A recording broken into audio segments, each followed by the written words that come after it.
Hello everyone, welcome into our latest live broadcast. I was not originally planning to schedule a show for today.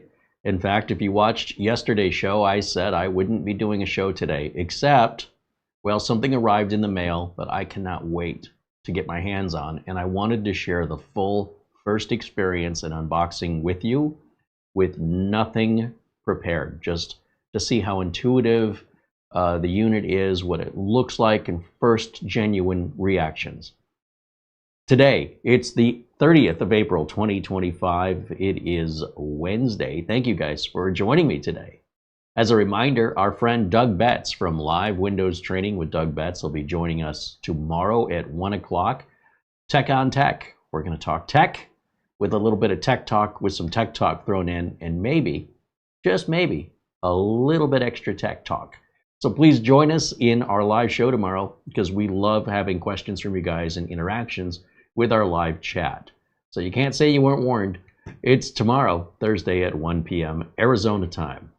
That's Mountain Standard Time, which is currently the same as Pacific Time, so you can figure it out in your time zone. And if you're new here, please don't miss out on our live chat. We'd love to have you in there. Please join us and interact with us. Thank you to all of our members and friends that make this channel continue to exist, especially with the number of videos we're able to make with their contributions and support.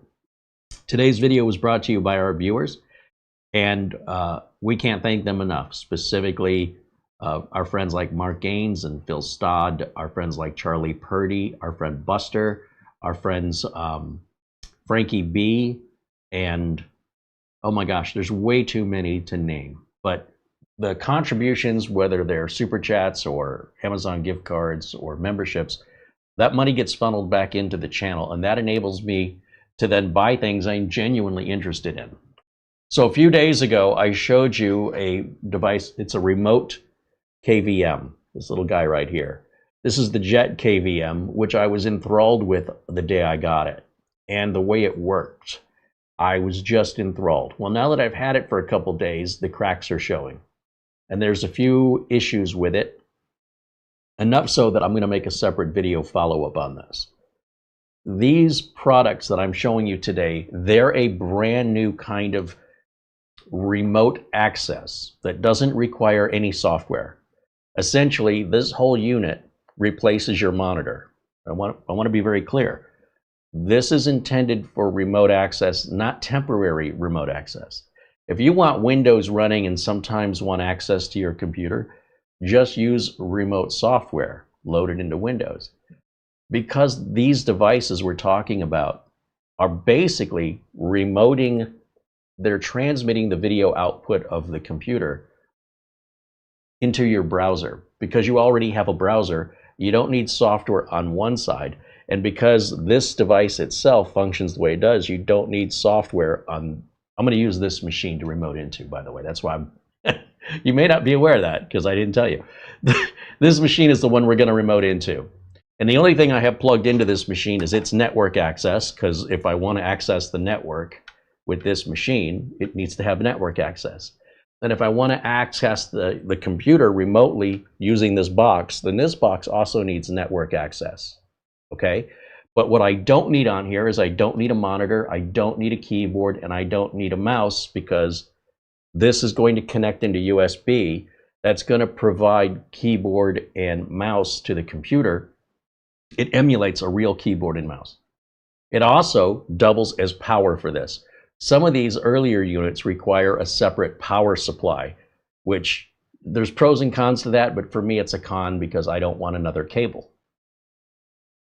And then there's just an HDMI cable. And that's all there is. There's no software to install on the receiving computer. There's no software to install on the sending computer or the host in the remote. No software installation.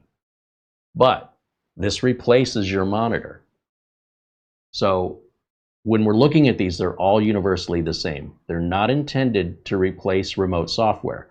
If you want remote software because you want to be able to use, to have a monitor on this, and occasionally remote into it, then just use remote software. UltraViewer and RustDesk, there's a few great free ones. And then for me as a service technician, Instant House Call is definitely the cream of the crop for service work. All right, so we just want you to be prepared and understand what the purpose of this is. And so if you have a computer that you're constantly remoting into and you don't need a monitor on it because you're never there, that's what this is for. Things like servers, or what we call headless units. A headless unit is a laptop without a screen. It's a computer without a monitor. If you ever see those data centers that they ever show you on TV, or you see them on YouTube where they're walking through a data center, you see towers of boxes with lights flashing like some kind of sci-fi show, but you don't see any monitors, do you? I don't. Well, they're using industrial KVMs. They cost thousands of dollars, and they're a little bit more complex to set up. We're living in a time right now where they have shrunken the size of these KVMs down to this or similar, right? Because we're gonna unbox what's in this white box here, which is a competitor to this. But this is so new. This technology is so new that it's not done yet. So right now, and the reason I'm making this video is to show you what's coming. The problems I'm having with this are what come with the par for the course on a first generation project funded by Kickstarter. All right.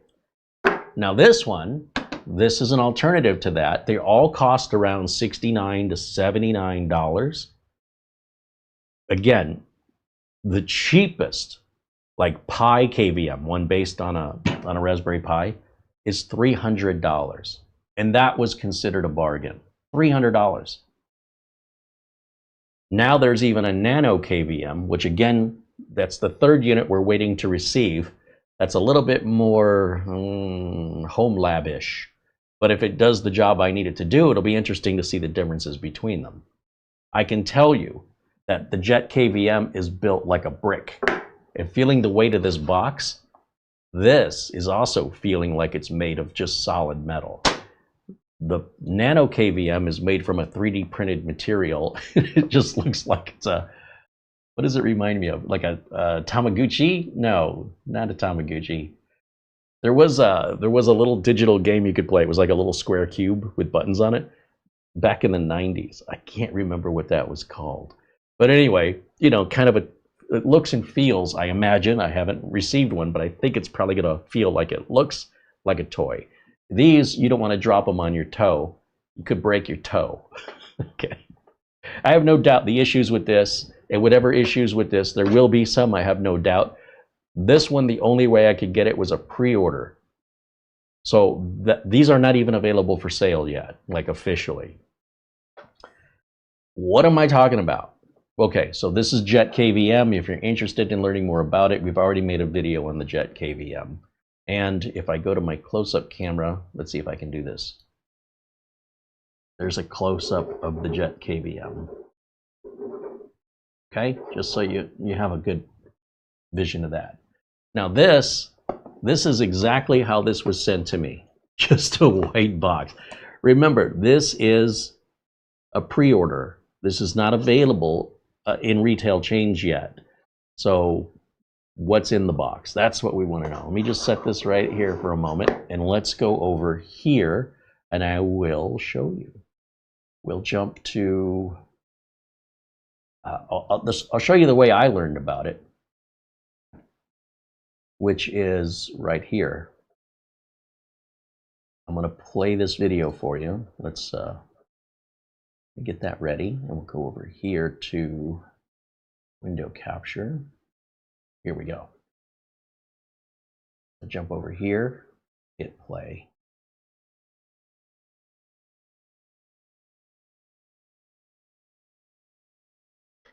You're not going to hear any audio on this, so the closed captioning's on there.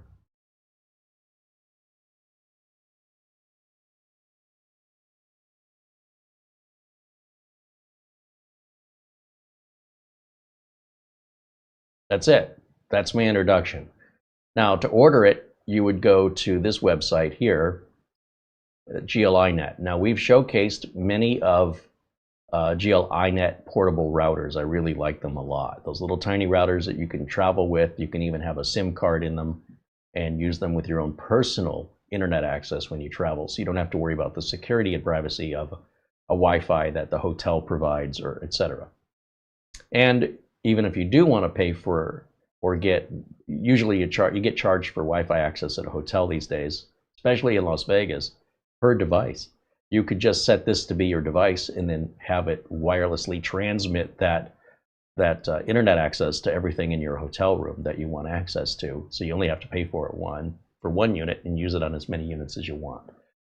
So that's the company that makes the routers. This is not a router, but it's the same company with a remote KVM over internet. Sometimes they're called web KVMs. Sometimes they're called, most likely, IP KVMs, keyboard, video, mouse.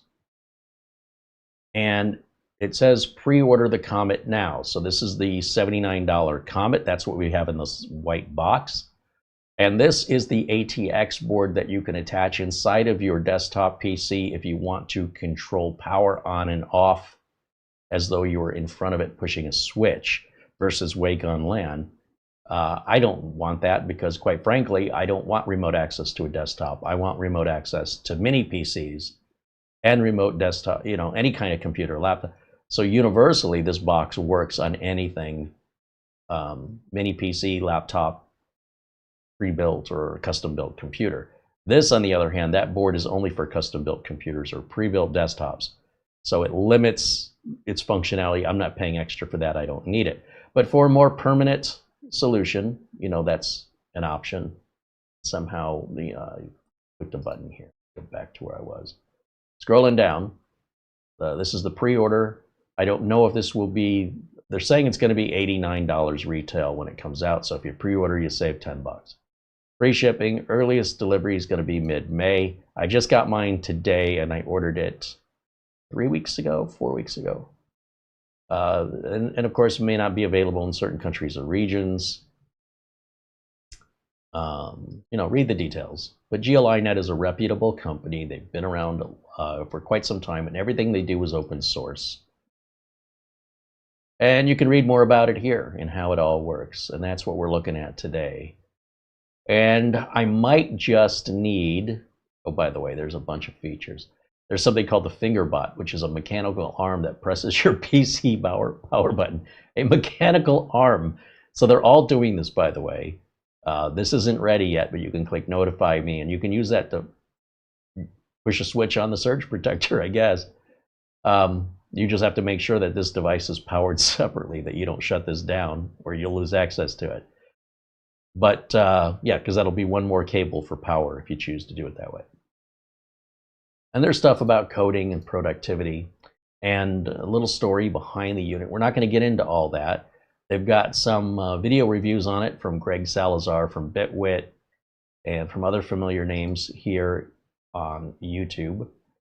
And I'm not sure if they're showing you the critical part of what people are saying, because if we come back up here and just do a YouTube search for GL.iNet Comet, you can see that this creator says, yeah, it's not done yet. Well, what did you expect? Of course it's not done yet.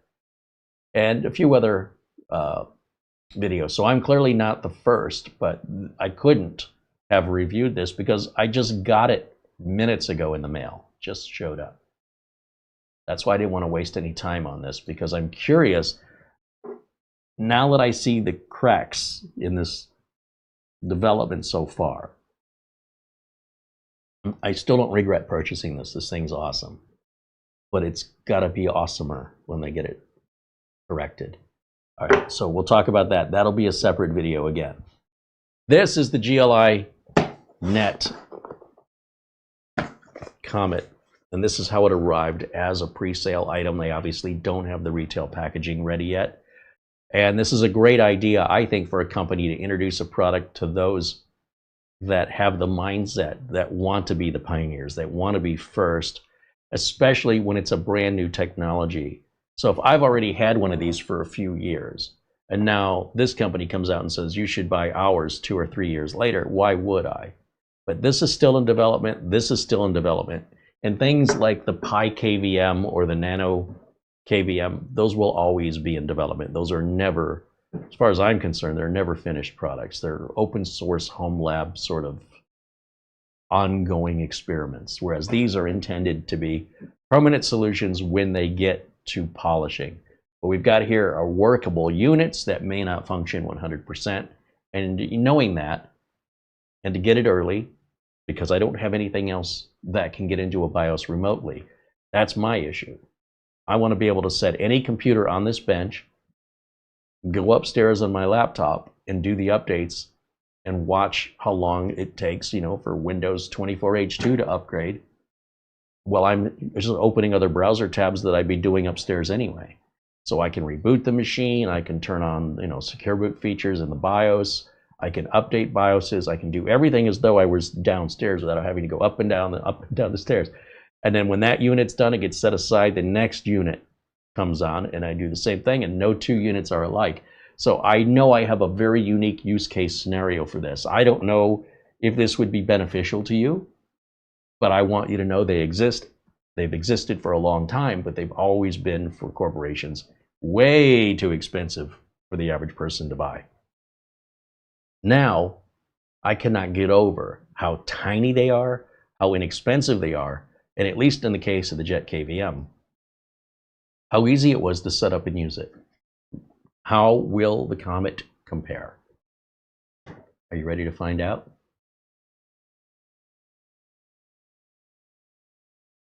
Special thanks to Mara, of course, who set up. I need to change video resolution. The current resolution is 3840 by 21. YouTube is punishing me. They're scolding me. What have I done? It looks like maybe when we set the video up, it carried over resolution from yesterday. Okay, so we'll have Mara take a look at that and readjust. But keep an eye on it, because going back and forth between StreamYard and YouTube, there are some limitations on the broadcast. So in order for me to fix this, I would have to shut the whole video down and start over. So we're going to just leave everything as it is. I'm assuming everybody can see and hear me okay. I want to make sure before I continue, because I just noticed that. Dustin Fuller says hello. There's Eddie Casanova and Zub-Zero. Jose Lopez and Mark Gaines join us, along with Old Man 55 and Doman 2000. Let's see, Alaj Tepej renews membership, now a member for 28 months. Thank you for that, Alaj. Darren Gilholm saying hello, along with Mecca Cameron.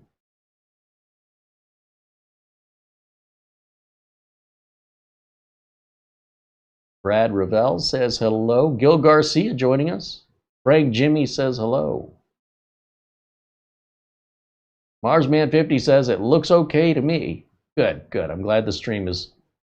I don't know what resolution we're in. We might be at 720. We are all at 4K on this side of things, but it may be the YouTube studio carried over resolution settings from StreamYard, and StreamYard yesterday put us at 720, even though I should be at 1080. So we have to fix it on two sides. So we'll get to that. That's coming. In the meantime, one problem at a time. Let's see. Doman 2000 says, yeah, no problem with video. It shows 1440p. Oh, good. Okay, so we're not at 720. That's something.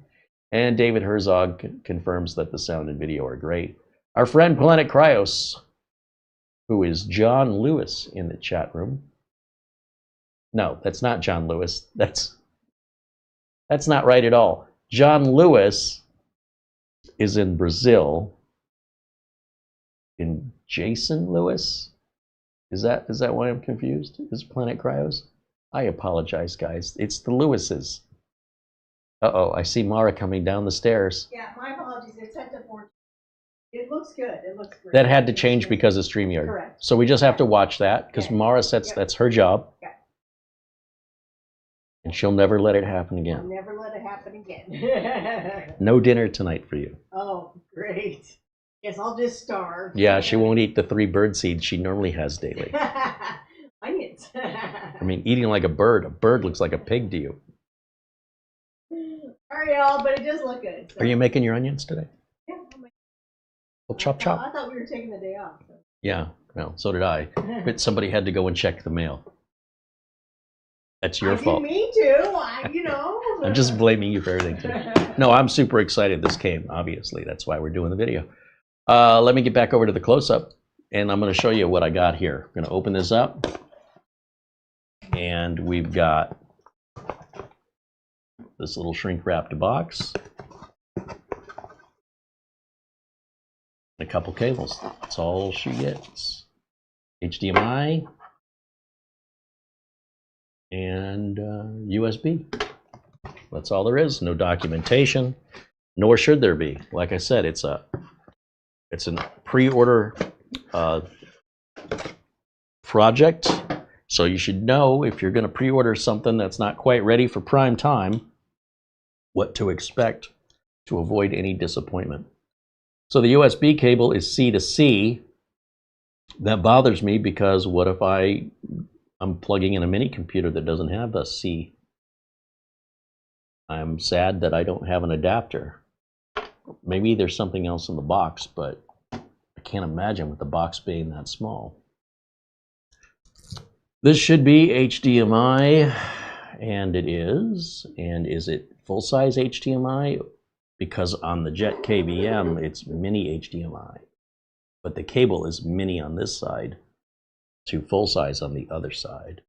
And the USB cable, they give you two. One USB-C to C and one USB-C to A. Let's see, I'm going to take these dust covers off of here. Come on. Wow. Okay, that's a full-size HDMI on that side. And this looks like just the old-fashioned HDMI cable. All right.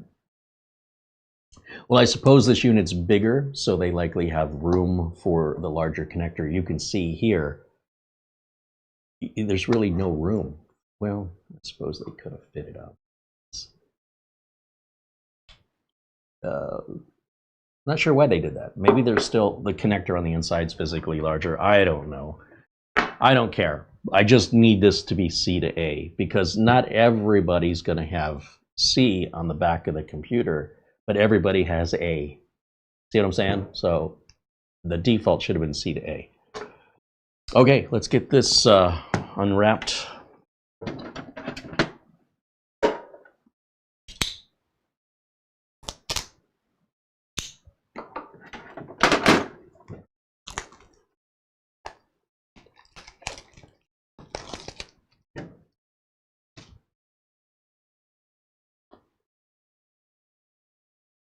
Oh, good. There's more tape.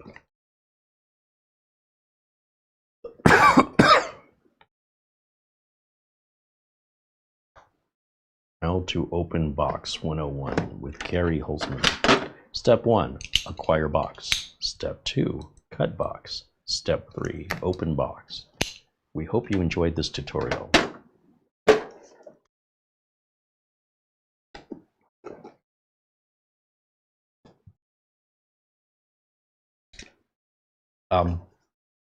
Wait, what? Okay, so they taped the bottom because they didn't want you to open it from that side. I guess I didn't need to cut the box anyway. All right, let's open this bad boy up and see what we got in here. We got a little card, connect with GL.iNet. Got some documentation. Oh, this is a bit smaller than I thought it would be. It's quite smaller than the box. Still about twice the size of one of those, but still. Let's see. Okay.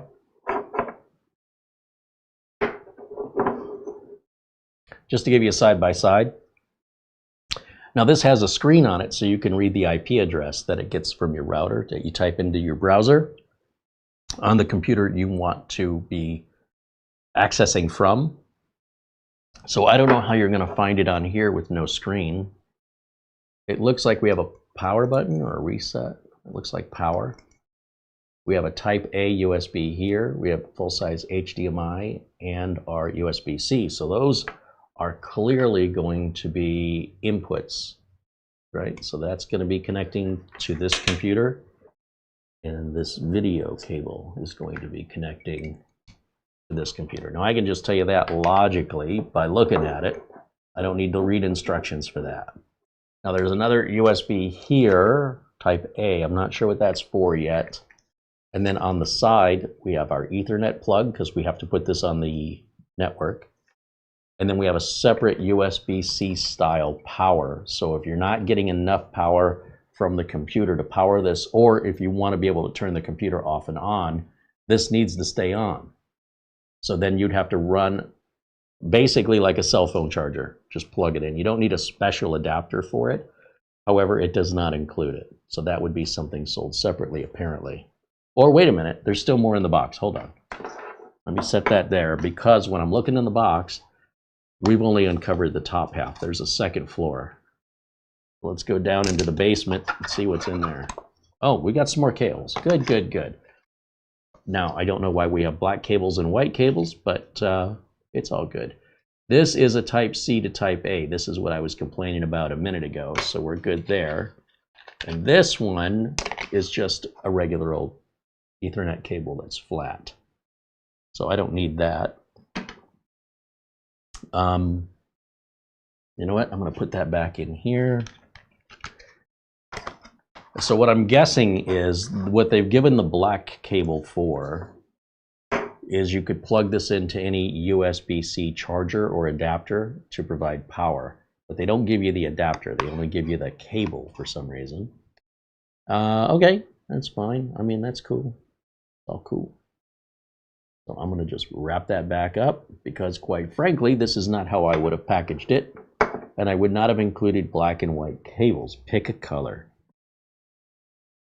But minor, very minor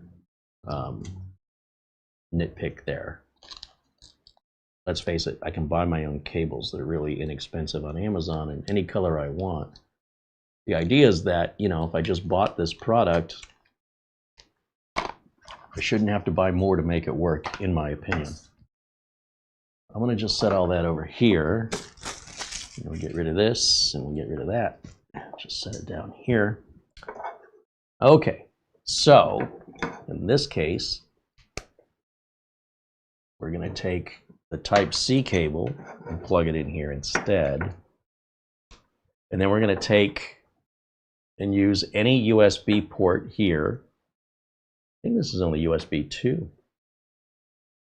But that's going to be how our keyboard and mouse, you know how you normally would plug a keyboard and mouse into a computer? You know, you have a USB keyboard, USB mouse. Well, it's going to be kind of the same thing. I'm just going to figure out the right way to put that in.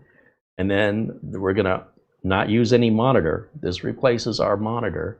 We're going to plug that in over here. And then finally, I need to give this access onto the internet.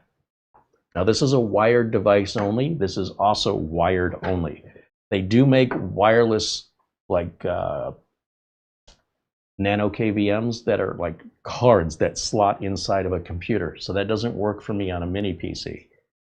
Now, this computer could be wireless, right? Just this doesn't have to be wired. It's just how I'm doing it. But this must be. So I have another Ethernet cable right down here. And I know it's the one that I reserved for the KVM because I used a green one. So I've got a black cable, a white cable, and a green cable. Okay. Oh, I think my speaker got tired of blinking at me. I'm going to go ahead and turn the unit on because remember, I don't want to turn the unit on manually. They both shut off. I don't want to turn the unit on remotely. I don't care for that. Because again, a lot of the machines I will be using these on will be little mini PCs and laptops where that's not an option. I want to use them the same equally across any computer on this desk. So for you, you might want the option. So I'm just telling you so you know. Let's turn this on. And now effectively, I could go upstairs and open the laptop. There is no software to be installed on either machine. And I will be able to access this from anywhere in the world with a little configuration. It's pretty simple on this, and I imagine they're not going to be very different in that regard. However, most of the time, even a Nano KVM has a little screen where you can see what IP address has been assigned. So when we open the browser, we know how to access it on our local network without any software and pretty much without any configuration. It's only when we want to access it around the world that we configure it, and even then that's really minor configuration. So I'm very curious how GL.iNet has configured this for locating it. Now, one of the secrets when you first turn on a Jet KVM, and I don't want to confuse you between the two models because I don't know this one yet, but what I figured out with this one is if it loses power and gets power again, it gets a different IP address, which means I can't connect to it anymore unless I come downstairs and read the screen. Or when you first turn this on, it asks you to give it a name. That way, if you have multiples, you could have 6 or 10 of these or whatever. And how would you identify one from the other? Like, let's say you've got 8 computers you want to control. So you give them each name. So I just named this Jet KVM. I only have one. So when I'm upstairs and I lose the connection, I open a command prompt and I type ping space Jet KVM, and it comes back with the IP address that I need to verify if I'm hitting the right IP address or if it changed on me. That's one of the problems I had with my unit, and that will be a separate video to talk about it. So I don't know the name of this out of the box or even if it's been assigned one. We're about to find out right now what we're supposed to do here.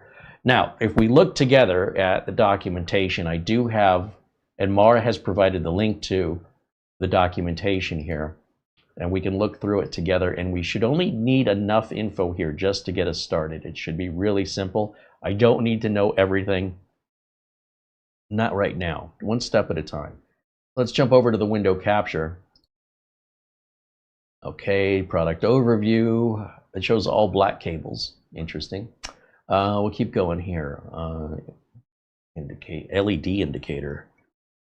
Oh, okay. So I suppose this is throwing me a little bit because the Jet KVM, if it's plugged in, it's turned on. I'm not sure I like the idea of a power button. I'm not quite sure why you would plug this in and then turn it off. This has no power button. It's plugged in, it's on. This is an extra step that I don't really care for. And I don't see an LED. Where's the LED?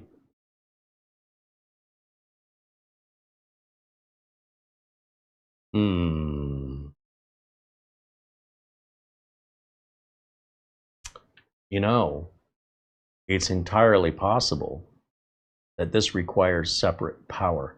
If so, that is a big ding for me. If I have to put another cable, look, all I need is 3 cables on this. That's all it should need. USB that'll transmit the keyboard and mouse and pull power to power it because it's so little and light, it doesn't take a lot of power. HDMI output so I can see what's on the screen, and an internet connection. That's it. So now I'm wondering if I take this out of here and just move it over here, there's a blue LED that lights up. I don't know how well you can see it. It's right there.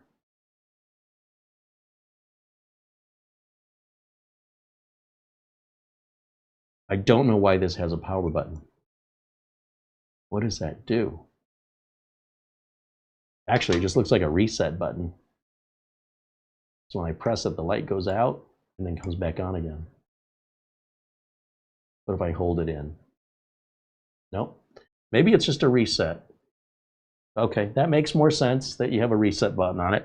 This has a reset button as well, but it's one of those little pinhole things you got to get to just like you would reset many devices with a little unfolded paper clip. So my question is, must I have the USB over here for the keyboard and mouse and over here for power? Because that blue light is not coming on. And all I should have to do is plug it in over here. And I think that is just power only. And the way I'll know that is I'll get video, but I won't be able to control the keyboard or mouse. That is going to suck if that's how that works. That means this is a far superior design. And that's why I ordered these. You know, for 80 bucks a pop, I think it's worth the experimentation here to see how their engineering teams have defined the layout, the design, because this is a really smart design.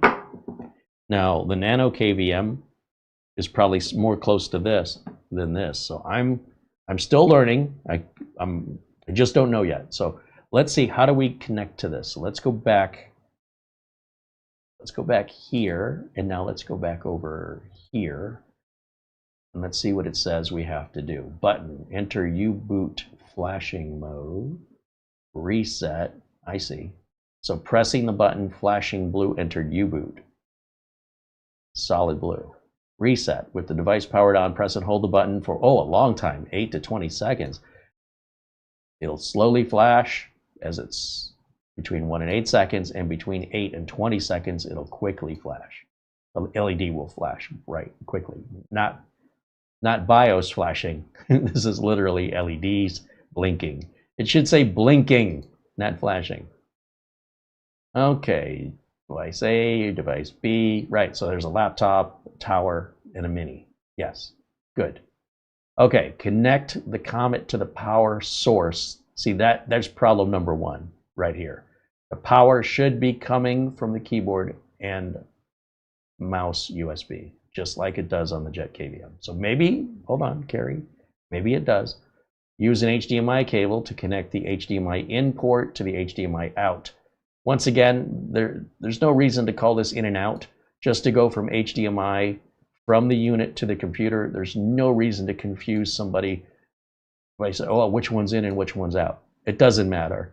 Just connect HDMI here on the Comet to HDMI there, or there, depending on what you're connecting to. It's not rocket science. Now, there's another cable. Connect the Comet's USB device port to the USB interface of the device using a USB cable. Great. If that's not triple talk, I don't know what is. And then plug the Comet's Ethernet port into a network source. What else would you plug it into if not a network source? All right, that's fine. Open a browser and enter glkvm.local. All right, let's do that. Let's open a browser and we'll type in glkvm.local. So it's using a DNS. It says your connection is not private. That's fine. Advanced. Proceed anyway. Oh, okay. All right. Please enter password. I don't want to put a password in.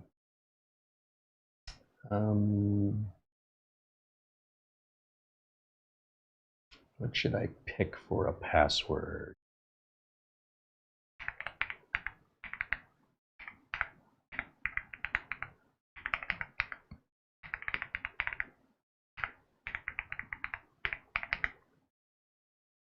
And see if that takes it. Well, thank you, RoboForm. All right, so now we are logged in to this yellow computer. That's the desktop to my left. But when I'm moving my mouse, I don't think it's actually transmitting. It isn't. All I'm getting is video. This is a little bit frustrating for me because I don't see the point in running 2 separate USB cables when it should all be carried through one. I can't click on anything. This may be a little confusing for you because we have the mouse controlling our computer, and that same mouse and keyboard we're using is going to also control the yellow computer when we're in the browser. When we're outside of it, it's ours, and when we're inside of it, it should be controlling the yellow PC. Follow the yellow PC. So that is a big disappointment from my perspective, because now instead of hooking up 3 cables, I got to hook up 4 cables. Like I said, the Jet KVM, you can also have separate power on it, optionally. Optionally. They're both the same price, so why wouldn't I just want an IP on the screen versus no screen? Why would I pick this one over that one? Anybody? All right, let's see. Let me grab my other USB. And it's got to be Type-C. Great. That's great. So if I go here, just out of curiosity, I just want to know. If I go to my Type C, which I just so happen to have, but I don't always have on the computers, which again, this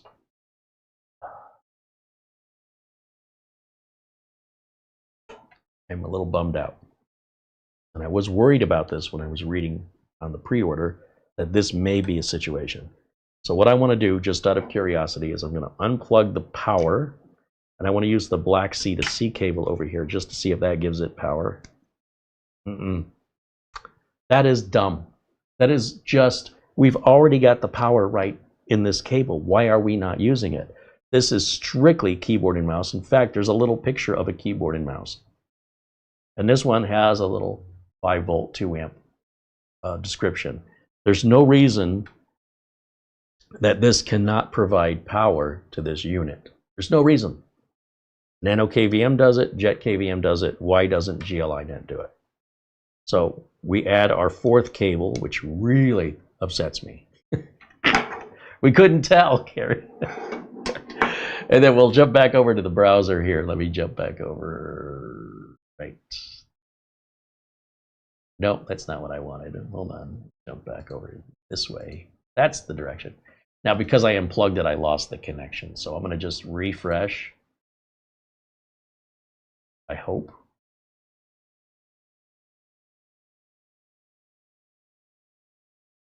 Oh, let me get rid of the hashtag. Let's just go back. That's better. So I have to re-log in with the password I set.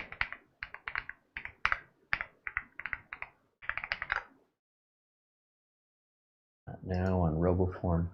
Okay, now you see the other mouse trailing behind me? That's the mouse on the desktop to my left, the little one. The big one is the mouse I physically have in my hand. So there's a slight lag.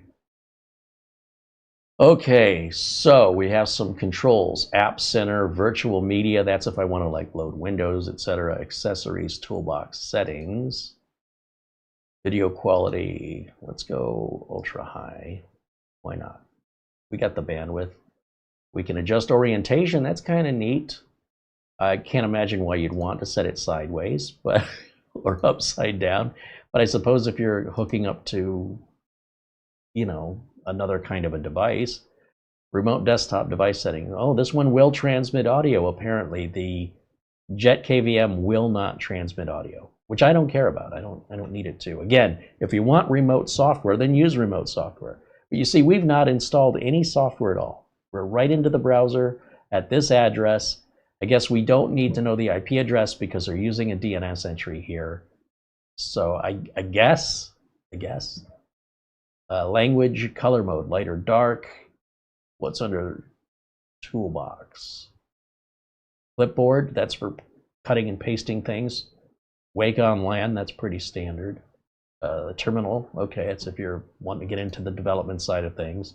Accessories, I guess that's what the other USB port is for, is if I plug my utilities flash drive in, I guess I could access the utilities on my flash drive on the machine I want to install the utilities on.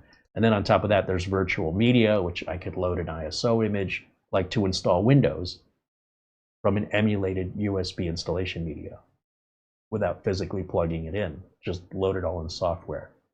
We'll make a video on how to do that, but not today. Then there's apps, which apparently there's nothing. So what if I want to go full screen? So on the Jet KVM, I can, oh, is it down here? No, that's status. That's pretty neat that it does audio. Okay, the Jet KVM does not do audio. Full screen. Now, it's going to be hard to tell that, oops, I forgot I'm on the yellow PC now. So now I'm going to just use it. And even though that mouse is lagging behind a little bit, by the time I stop, it's just milliseconds behind. It's just right there. And it's fast. I mean, you'll see when I click on things. So now the question is, let's see, we'll hit escape on the keyboard. Yeah, that's pretty universal between them. What if I want to access this? We got all kinds of information down here.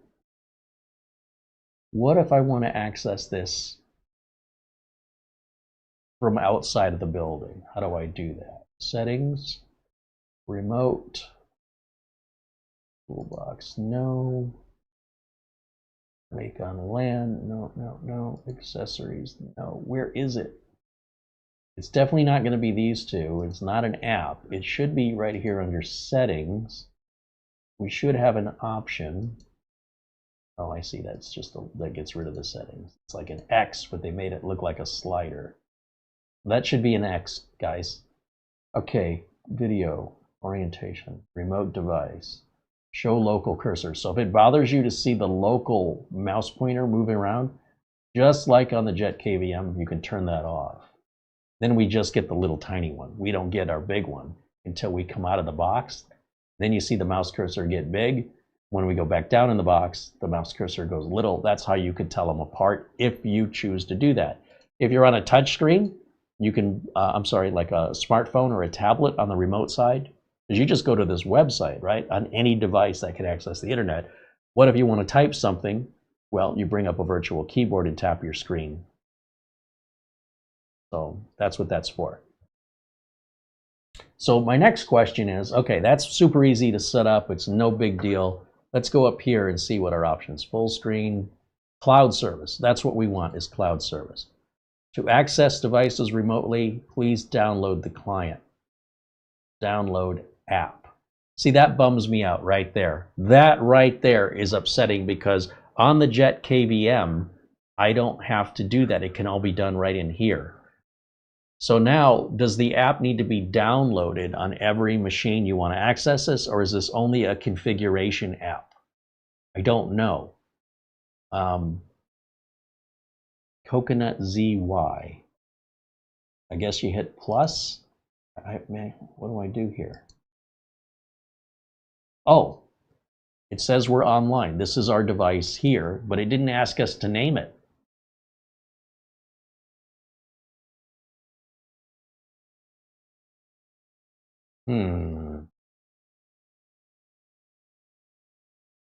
Three dots. Does that? Nothing's doing anything here.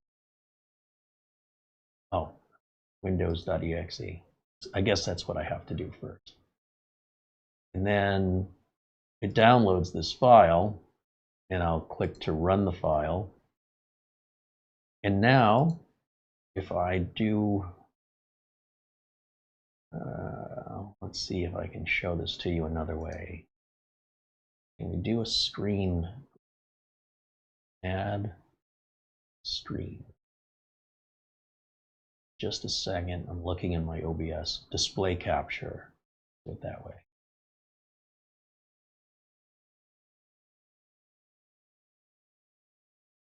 This gets really confusing, doesn't it? Let's go back over here. Right down here. So it wants to install this. All right, now you should be able to see everything. So we're just going to stick with defaults. Next, next. Wait, what was that? Oh no, that's fine. I don't know why it just says default. Normally they would show the path here, but that's fine. We're going to leave everything, create a desktop shortcut, install. And now we're going to launch this. Oh boy. The device, when we set it up, it asked us to set up a password, but it never asked us to set up an email address. So I guess we have to sign up. Or am I already signed up because I had to log into GL.iNet to order the device to begin with? So do I use that email and password for the GL.iNet login and then a separate password for each device? I guess that would make sense, but I don't have to do this on, well, yeah, I guess you do. On the Jet KVM, they just handle it differently. They have you create an account with Jet KVM, and you can optionally choose like your Gmail, your Google account. So that way you don't have to create separate credentials. Let me bring this back to, let's get rid of some of this confusion. Bear with me for a second. We'll turn off window capture, and we'll turn off, well, that was our intro earlier, and then display capture. If you're wondering what I'm doing when I'm clicking on OBS, that's what that looks like as an aside.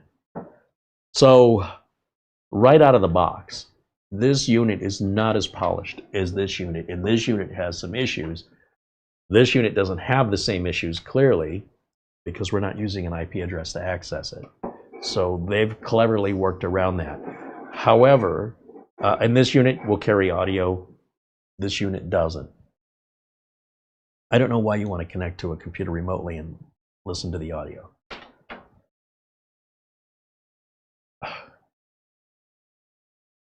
I didn't expect them to be this different.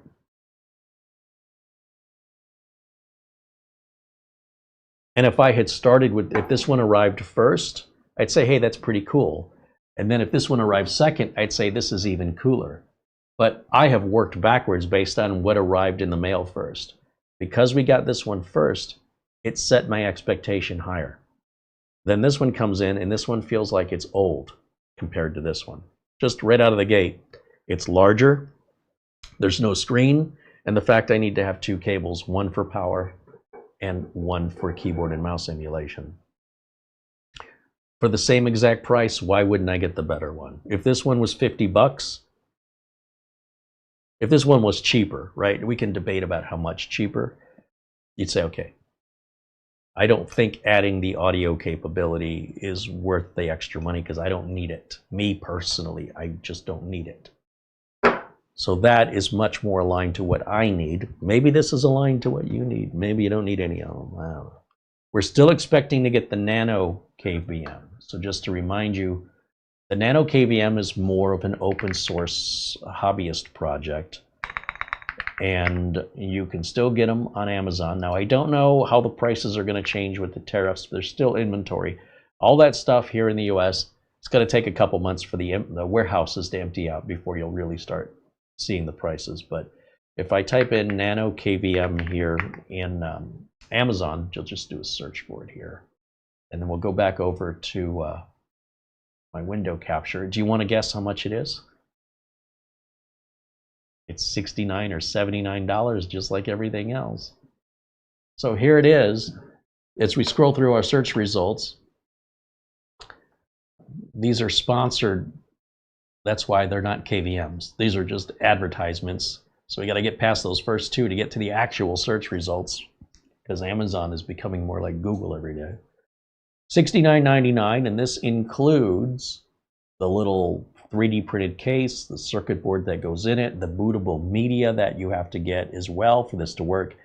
This is a little USB adapter that you could plug into your computer to control it on and control power. So it's not sold separately. So for 70 bucks, it's actually a better deal than both of these, because to control the power with the little ATX board costs more as an add-on item. And here it looks like they're including this.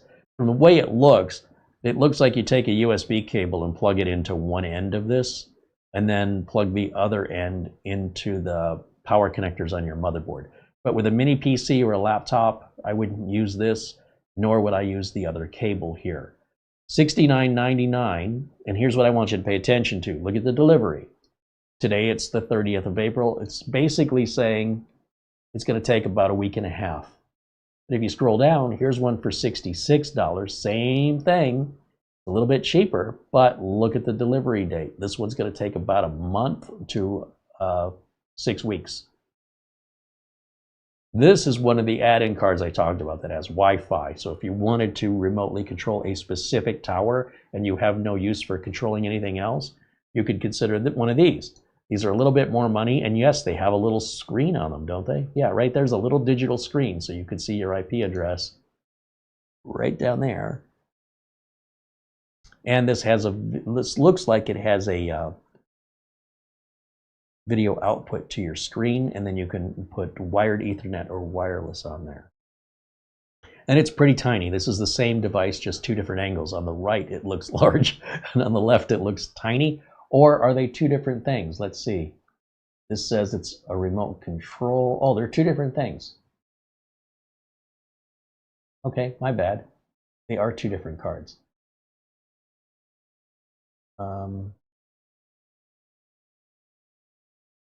This one looks like it's got two USB-Cs along with Ethernet, and this one has wireless.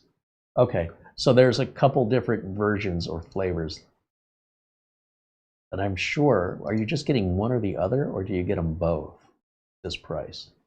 Because it shows both.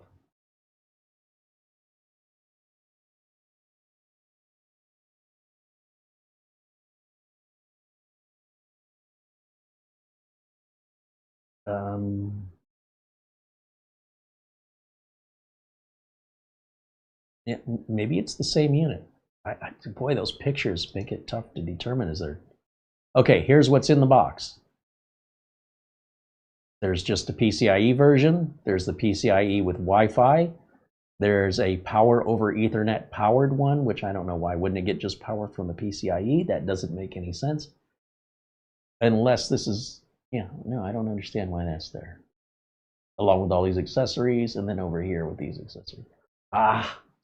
Again, nothing I'm interested in personally, but you know, here they're showing it installed in a smaller desktop computer, and then they're controlling it with the laptop. I don't know why they're side by side, but it's a hard thing to maybe explain in photos, right? And then there's a little more.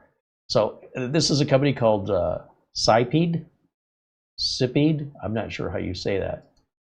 And they're the same ones who make that little Nano KVM, and it's a company called UYI2 that's seller. That's the seller as far as I could tell.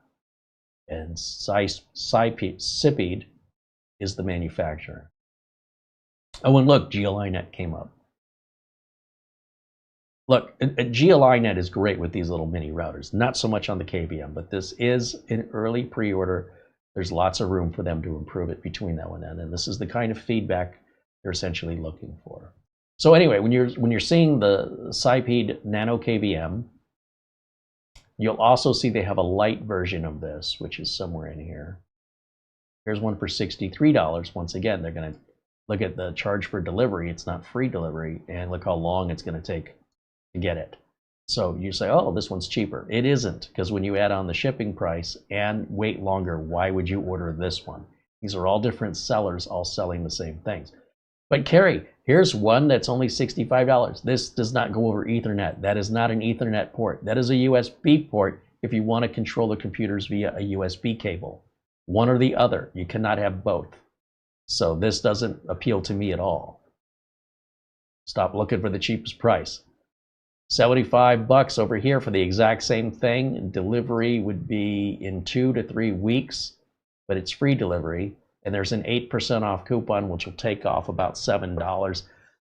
Oh, that's about the same price when it all works out. Here's another one from another seller. Once again, deliveries in about 2 weeks and no discount. So that one you're going to pay $7 more for no reason. Oh boy. So the Nano KVM Lite. Now, if you're somebody that likes projects, let's go back up here and type in the word LITE. They have this little project board. It's $40, and in fact, with 5% off, it's like $47 or something. But it's this little teeny tiny board, and on one end of it is your USB-C and HDMI, and the other end is your Ethernet. That's all you get. This does not function on its own. You have to add a small memory card. You have to go to GitHub and download the project file. You have to put the project file correctly onto the micro SD card, install the micro SD card into this little circuit board. And if you want the little housing, you have to print that out or make it yourself, or buy it pre-made from somebody else, which they sell it in white and in black, or you can download the slice file, I guess, and do it yourself. This is a very hands-on project home lab idea. You don't have to put it in a box, by the way. You could just leave the circuit board out and exposed if that's your jam. You can just hook it up raw. However, you'll see even the Nano KVM has a little digital screen on it. Granted, nobody's screen looks as good as the Jet KVM, but you know what? It doesn't really matter, because once you get the IP address, you don't need to look at it anymore. Again, we have a power button on the Nano KVM. Why would we ever turn it off? I don't know why there is a power button there. It should always just default to on at all times. Because if you're remoting in somewhere and it loses power, and then power comes back on, and you cannot remote back in until somebody hits the power button, that is a bad design. I mean, you're remoting in because you're not there. That's the whole point of it.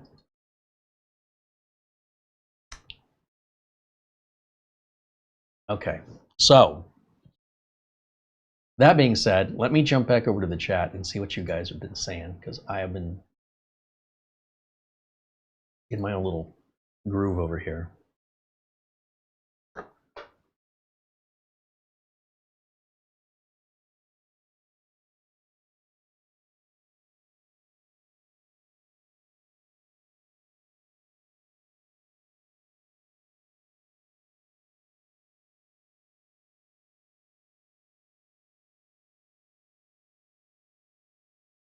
Richard DeFries joins us and says hello. Mortant, having a birthday? Happy birthday, Mortant. Right on, April 30th. Mortant, renewed membership. Now a member for 35 months. This is hello, Carey and Mara and everyone in the chat. I'm late to the party. Today is my birthday. Say happy birthday to Mortant, everybody. Gilberto Gonzalez says hello. There's John Williams and Zooster joining us. Let's see. Ben Laird says hello from Scotland. Just try to catch up. I'm going through some of the past chat messages I've missed, so hang on there for a minute while I get caught up. Macca Cameron says Carey has a 5 cable limit. It's 3. I have a 3 cable limit.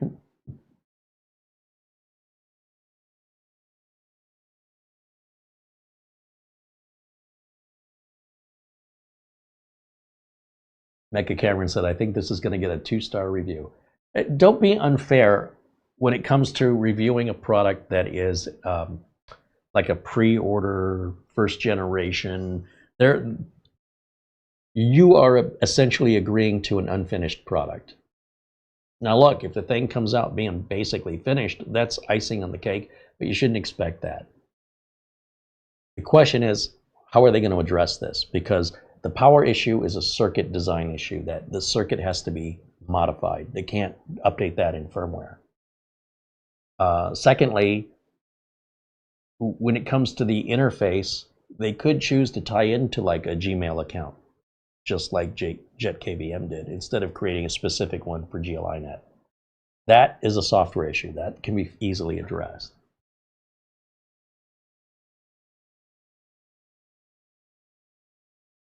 So we'll see how it progresses.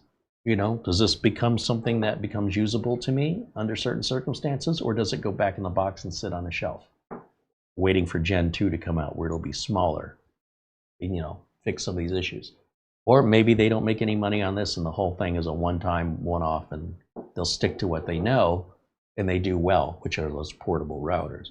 I don't want to see them give up on this. I don't want to discourage them. But this wasn't really this was not as well thought through as this was. That's all I'm saying. In my opinion, this has a much smarter design, more portable, uses less cables, and access remotely is easier. But this carries audio and uses a DNS instead of an IP address. So in those 2 ways, this is better than that. But neither of those things are important to me. In the ways that this is better, I don't care. In the ways that it's worse, I do care. I care about that extra cable. I care about the extra size. I care about the lack of a screen.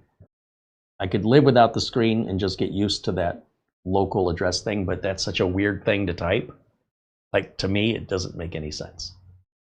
It should be, like with this, it's app.jetkvm.com. I can remember that off the top of my head. I can go to any computer, type in app.jetkvm.com.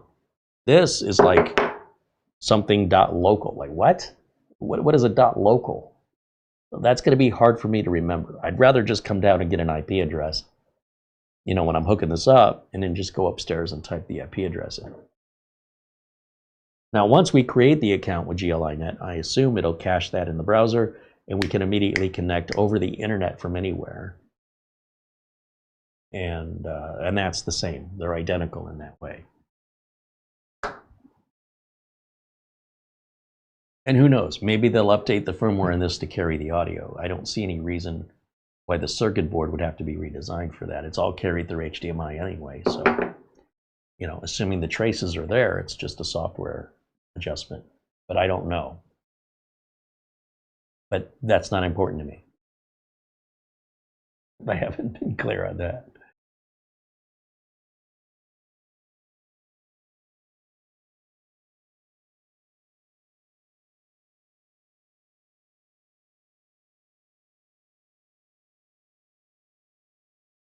Old Man 55 said, yeah, it's interesting tech. He personally doesn't need for it. No, I don't think many people would that watch my channel. It's more of an industry tool. However, you might even want to play with one. They're cheap enough just to have as a toy. Also, sometimes we don't need things we don't have because we never had them. So if we never had them, we don't miss not having them. Sometimes that plays a role where all of a sudden you have this tool and you're like, oh, you know what I could use this for? And then you wonder, why didn't I think of this sooner? That's also possible. What's more than likely is that people watching this probably just want remote software. Programs, as I mentioned, Rust Desk is very similar to TeamViewer, but free. UltraViewer is free. There's a great one called Remote PC. Of course, the scammers like to use AnyDesk. The list goes on and on and on. And that may be if you're looking to remote a computer from anywhere or in the same building, you would do it the same way using one of those remote software programs. You just can't get in the BIOS and such. These are like monitors. So I can see the post screen, I can see the BIOS. Well, here, I'll just show you. Let's just show you. Let me go back over to our desktop over here and go back to my window capture. That should open that. Okay, so let's just get rid of this for a minute. And let's go down here and go to restart. And as this, see, now your remote software would disconnect you because your remote software runs within Windows. So you can't get remote back until after Windows loads. But what if I want to get into a BIOS? Well, because this acts as a monitor broadcasting over the internet, essentially, I will see the post screen come up, as you will, and then I can hit delete, just as though I were sitting in front of it on the same keyboard. And because I didn't do it quick enough, which I would have the same problem with sitting in front of the machine with a keyboard dedicated to it, I would have still had the same problem. So we'll do it again. We're going to go start. We're going to reboot. That thing reboots quick. And I'm going to start pressing the delete key a little bit earlier. As soon as I see the restarting go off the screen, here in just a moment. And by the way, I can go full screen on this. This will really confuse you. Now, which computer am I on? I'm still on the remote computer, only this time it's full screen. And you can tell because we have the little drop-down arrow if you look closely here. So I'm going to start pressing delete right now because restart kind of froze up there. That means our video output is temporarily stopped as the machine is rebooting. Delete, delete, delete, delete, delete, delete, delete, delete. I think I got it this time. No, I didn't. Wow. Wow. That's crazy. That should work. I'm going to try just one more time. We're going to go start, restart.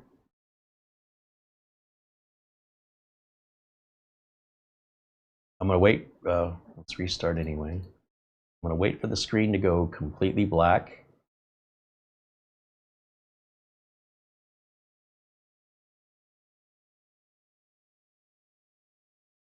And there we go. Delete F2. One of those. Delete F2. Did I get it that time? Let's see. Just wait. Well, we got it. But look, I'm still in the browser. See here? I am still on my computer over here. And this is just a monitor being broadcast over the internet. I'm just seeing a remote monitor. It's really cool. So now that I'm in the BIOS, and again, if I want to feel like I'm really on this machine, I just make it bigger, and I can go through the different options here. I don't think my mouse is working in here, but that was the same on the Jet KVM too. So yeah, Like it says, if I want to go to advanced mode, for example, I think those instructions are up here. How do I hide that? Just hit that button. There we go. So advanced is F7, and I can't click on that with the mouse. So I'm going to hit F7, and now we've got all of our settings, right? And then I can save and exit. Just discard changes and exit. Remember, we are still connected in a browser this whole time. Right up here, I can go to any of my tabs. We go back over to Amazon, back over to the remote machine. See what I'm saying? No software is needed. So this is quite promising, but just not as useful for me personally, especially not with that additional USB cable required for power. That really upsets me, because if we go look at Amazon one more time and we look at what we would call an IP KVM, you will see this $400 unit. You will see that's an extension, so that's not going to be beneficial. This is just a little project motherboard, which in and of, that's a little heat sink you have to glue, stick onto it. This is a DIY thing that's pretty involved if you enjoy that sort of thing. Geekworm for 95 bucks is basically an enclosure. You've got to still put all the guts and software into it, so you're going to see all this stuff unassembled, and it doesn't include the Raspberry Pi 4, the motherboard. It does not include the memory card. It does not include the power adapter, and obviously it does not include the software. You have to go and get all that. So this is going to come out to about 200 bucks easy. And then as we scroll down and look at some other KVM options, this is the cheapest one. This was the prior price leader at $299. And these almost always traditionally require a power adapter. They don't run off USB power. They're too big and they take too much power. But there's two versions of this, by the way. This is the cheap version and this is the more expensive version. And this allows you to have a couple of devices connected with long enough cables. And this is designed to connect one device, which is all I want to connect, one device at a time. And then you got little dip switches back there. There's no reason to have dip switches, in my opinion. We should be using software now. There's no reason to go back to this physical 1980s technology, in my opinion. And then you got that little digital screen there. But this was a bargain, and I cannot stress to you what a bargain this was. Because if we just do a Google search for an IP KVM that's rack mounted, you are looking at some pretty serious money here. Let's hit the shopping tab right up here.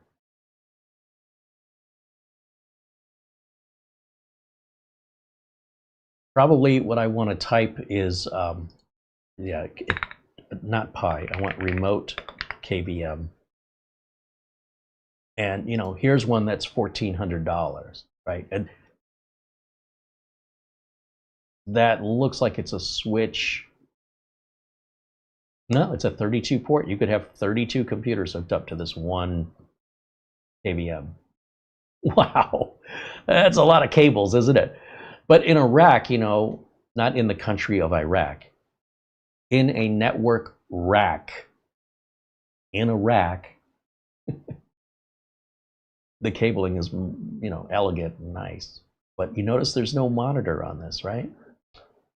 All right, that's the point I'm trying to make here for folks that are being introduced to this idea, this concept for the first time. That's the best way I can explain it. And this was always sort of unachievable financially too expensive to have in the home. And then when the Raspberry Pis came out and then someone came up with this idea, it's a brilliant use of where Raspberry Pi shines as a project box. You can use it to control your sprinklers and have software control of your scheduling or lighting or any remote automation that you want to create yourself. Or you could just go to the home improvement store and just buy, a box you hang on the wall to control your sprinkler system. Some people want everything in one interface. They want to be able to control their lights. I've got a friend of mine who wired up motors to the windows of his house, and he can just type on his computer or on his phone, and tell the windows to open when the weather's nice, have all the windows open that he's hooked up, and they obviously have screens, and let the house breathe a little bit, let the air come in.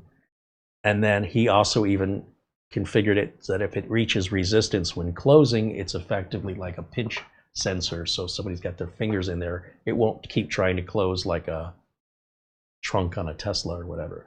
It'll back off, which is, he's got children, and that's really important. And he loves making that stuff. He made this all from nothing with a Raspberry Pi, a little coding.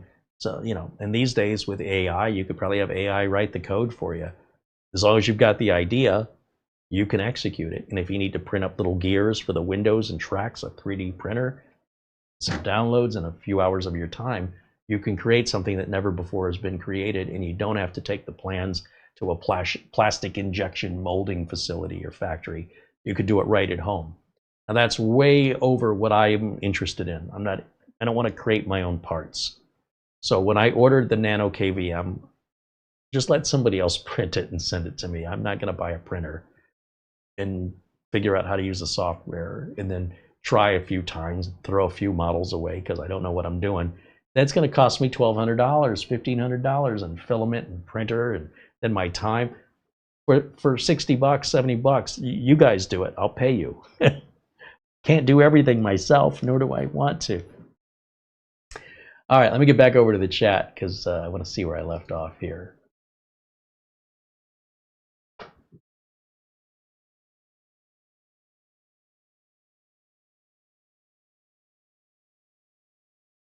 Doman 2000 mentions there's an interesting review on he's naming a YouTube channel here. Yeah, I mean, be sure and read what other reviewers have said about this. This is my live unboxing and first impression, and I will definitely be watching some of the other YouTube channel reviews just to see if they're pointing out anything I didn't notice or if there's something I'm missing, which I probably am.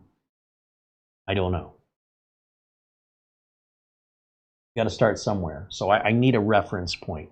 Once I've reached that reference point, then I go watch the reviews, because I don't want to be biased in pointing out the same things somebody else has pointed out unless it's just that bothersome to others.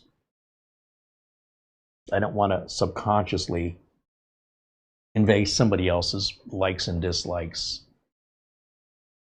When I do my review, I want it to be me. After the review, then I can go watch the review videos and then come back for any corrections if they point things out, which often happens, that I didn't realize, because part of the idea in my review is to see how intuitive it is for me. Good product should be intuitive.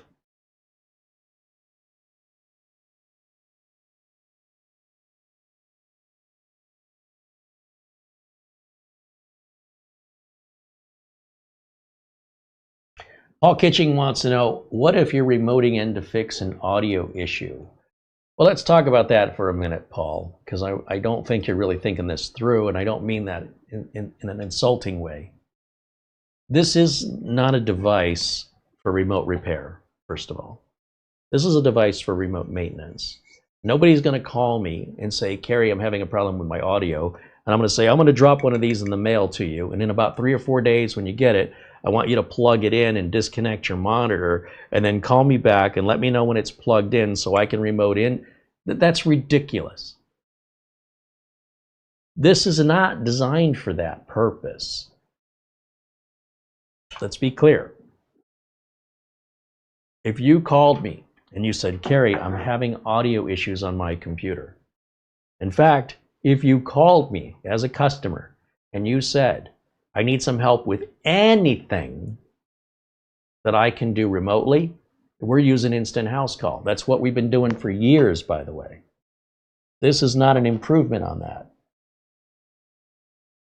Where Instant House Call doesn't help me is in, let's say, for example, I want to set up a brand new computer, or I've got a computer sitting on a shelf over here for the last 8 months, and I want to put it on the bench, wipe it down, get the dust off of it, turn it on, look for new BIOS updates, install all new Windows updates and drivers. I don't want to sit here for hours on that one machine. I don't want to have to keep going up and down the stairs checking on the progress. I don't want to install any software, whether it's Instant House Call or any other third-party software, on a machine that's going to a customer. So instead, I plug this in. I don't install any software. It doesn't matter if it's a laptop, a mini, or a desktop. I go upstairs and I open the browser and I can do everything I just said. And when it's done, there is nothing left behind. There's no registries, system directories in the user folder from software I've used, so that when I sell a computer to a customer, it is clean as it would be as if I did it without remote. So this is not a one-size-fits-all solution. Remote access via software is also not a one-size-fits-all, because I can't get into a BIOS and I can't turn the computer off and on. Not that I need to, but with these you can. And with remote access, I often want the customer to see what I'm doing, but by hooking this up, it replaces the monitor, where the customer is just going to be headless. That's not appropriate. This is not a repair device. This is a maintenance device. This is something where we could log into servers, install updates, check on logs, do everything we need to do without physically driving to the data center. No software is involved. I cannot underscore the importance of that. I'm not going to log into a computer remotely so I can listen to audio on it. That doesn't make any sense. Why don't I just listen to the audio on the computer that's in front of me? I don't get it. So, and again, what if you wanted to video edit remotely? Okay, your imagination is your means of creating illusionary problems that don't exist. But for the sake of entertaining this idea that you're going to come up with some idea that actually never happens in reality, but let's just play that for a minute. Let's say I have a high-end editing workstation at the office, and let's say the office is a few miles down the road, and I want to edit videos over there rather than just have my own editing workstation over here. Because, by the way, I mean, if this is a business, how is it possible you're running a business with 2 buildings, but you can only afford 1 remote workstation or 1 editing workstation? They're not that much money. But let's just play it out. What if there were no hypothetical situation? So let's play it out.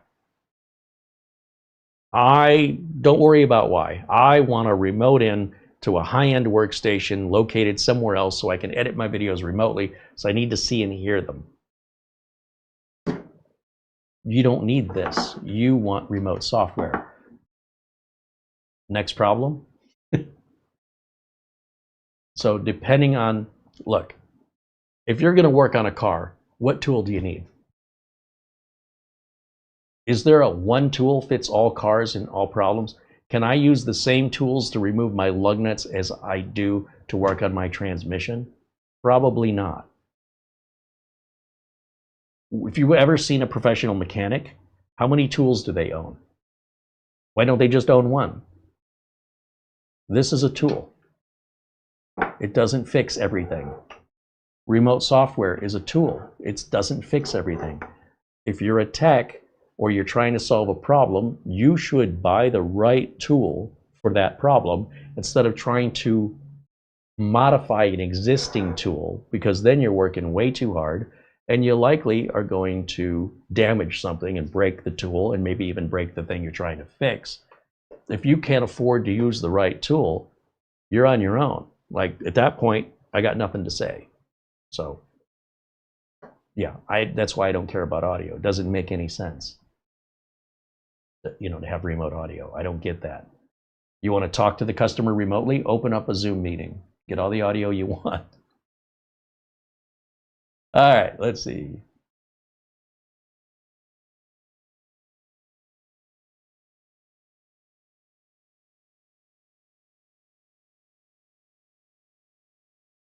What I find probably the most frustrating are when people want to paint pictures of what if hypothetical situations that have never existed before. They just pluck it out of the air. What if? To me, that's like playing a game. It's like Stump the Carey. If you want to play Stump the Carey, please don't. Let's come up with something realistic. Let's come up with a real world example of a real problem you personally are having. And I promise I can find a solution for you. But if all you want to do is sit there and make up problems that might happen, or they're problems that you read about or somebody else dreamed about on Reddit or on YouTube, you know, I'm not telling you not to, but I don't want to play. That's a game you're welcome to play without me. So it's very difficult for me to answer what if scenarios because we don't have any real world examples for which I can demonstrate the solution. I can talk to you about it in the same, well, what if this is the problem? Well, then this is how I would solve it.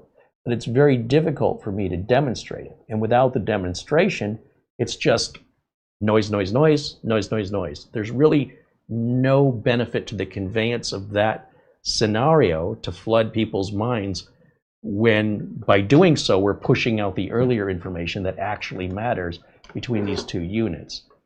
So there is always a reasonable and logical and practical and pragmatic solution, but it's never the same solution for every single problem. And to dream up problems for the sole purpose of trying to make a point is not making any point other than you have a great imagination. I want to encourage you to ask questions that actually affect you.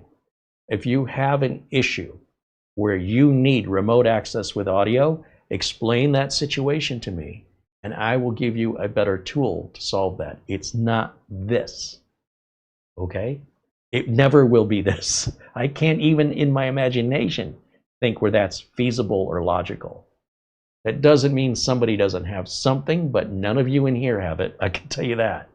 Because that would be so niche that it would be the odds of anybody needing that would be like lottery ticket odds. It's so unique. It doesn't help many people. That information, providing an answer for that to that one person is the world to that one person and to nobody else, or to like, you know, some little teeny tiny percentage, which, you know, are we making videos for this little teeny tiny group? Or are we making videos for everybody? I try to be as inclusive as possible in my videos to make sure that people feel welcome, that you don't have to have a certain level of knowledge. But at the same time, I don't fix imaginary problems. Customers don't pay me for what ifs. So I don't want you to hesitate if you have an actual issue or you have an actual use case scenario that you are considering using this for. Tell me about your use case scenario, because chances are this isn't the right tool if you have to struggle to find an excuse. That's just my view. Now, it doesn't mean you can't buy it. You buy whatever you want. I don't have a dog in this race, but you know, I'm always on the fence on whether or not to address questions like this. And the reason I address it at this length and detail is I'm trying to avoid people doing that. Because if one person does it, then another person, another person, another person. And then I'm afraid the people asking actual real problems are getting lost in the conversation and I never see it. So anyway, I do appreciate interacting with all of you, and I do appreciate your questions. I don't want to, you know, contradict myself here, but within reason, anyway.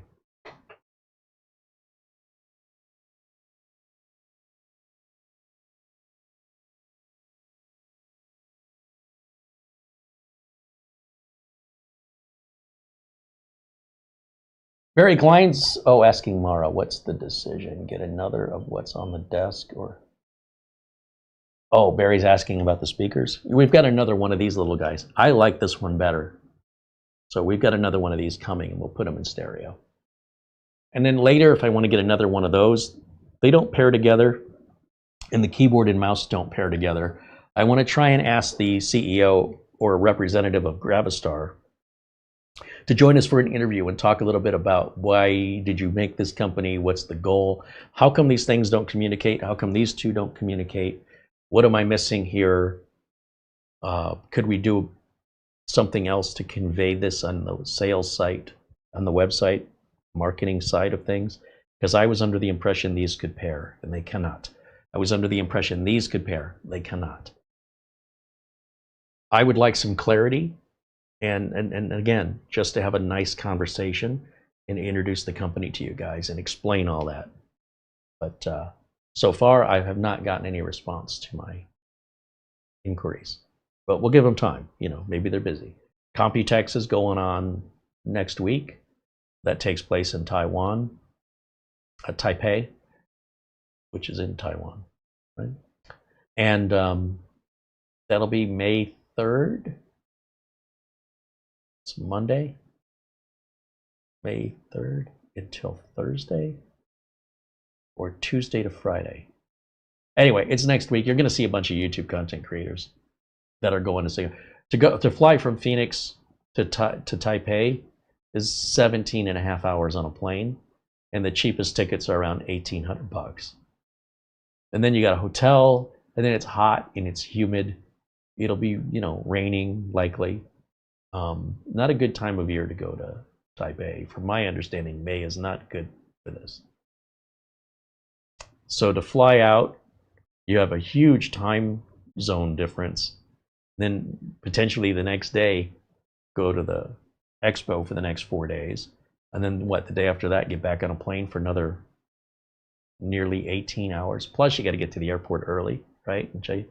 That's almost a full 24-hour day just to go there and to come back. Plus the time, the jet lag. No, thank you. If I'm not there, start without me. Thank goodness other content creators will endure that for your entertainment. I don't even want to go to Vegas for a consumer electronics show. That's only 4.5 hours. I can't even be bothered. And I mean 4.5 hours in the car. I can put as much luggage as I want, no TSA. I'm not sitting in a tube with people coughing and babies crying for 17 and a half hours. I get in the car, I stop where I want, I enjoy the scenery. And even then, I don't want to go to CES. It's claustrophobic. People are everywhere. And it's just a bunch of TVs everywhere. And every year, there's like for a while, it was all portable MP3 players. There's always been a thing with TVs. And, you know, big showcasers like Microsoft, they don't go to CES anymore. And they had a big square footage of the floor, like one of the biggest and higher. The Chinese TV maker took that right over. So when you go to CES these days, it's a lot of televisions everywhere. And then they'll have some cars, which I don't know what that has to do with CES. And then you have your what do they call it? When the person comes up on stage and they talk. Those are often really crowded. You got to get there early, wait in line. You could just watch it on video. Somebody's filming it. You can watch it live at home. Just click the mouse. You don't have to go there. Long lines for food. Everything's expensive. All the hotel rooms are taken. Taxis are all, 90-minute wait. No. It just doesn't sound like fun to me. Crazy, right?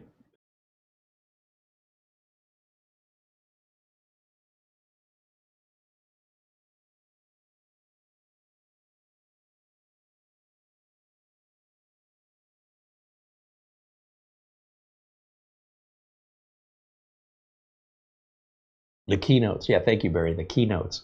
Well, there's not just keynotes, right? The keynote is the opening, but then they have tracks of speakers, usually a track where there's like multiple stages with multiple presenters. There could be 2 to 8 different presenters on different stages in different rooms of the hotel simultaneously throughout the day.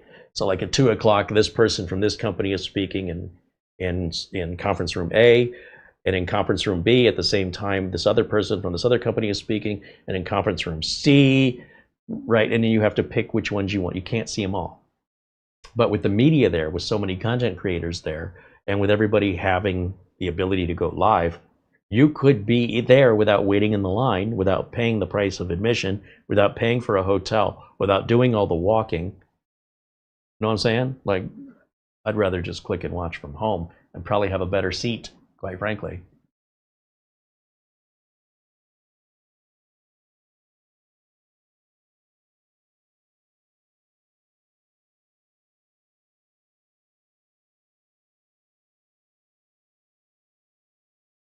Mark Liebowitz said, my daughter just received an art package from the EU.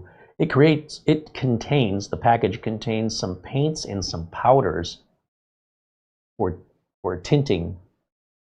Okay, some powders for tinting the paints, the different colors. I told her they were a pigment of her imagination, and now she's not talking to me. Yeah, I don't want to talk to you either after that.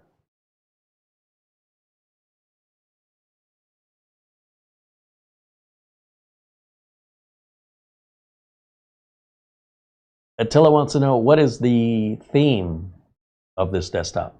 I don't know. It's cool. Totally tubular, awesome, rad, gnarly. It's not tied into any specific game. I don't like that because the interest in a specific game, it wanes. Everybody's talking about Wukong Black Myth for a while. Everybody's talking about GTA for a while. Everybody's talking about, I don't know, whatever the latest release is. And then before you know it, we're on to something else. So I don't want anything specific. This is just yellow battle damage theme. So everything is battle damage worn yellow. That's the theme. That's it. Don't overthink it.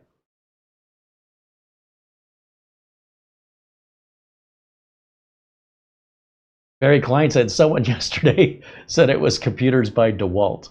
Yeah, it does match. It's very similar to DeWalt cordless tools. It is. Maybe that's subconsciously why I picked it. Manly. It's like a table saw. That is still funny, even a day later.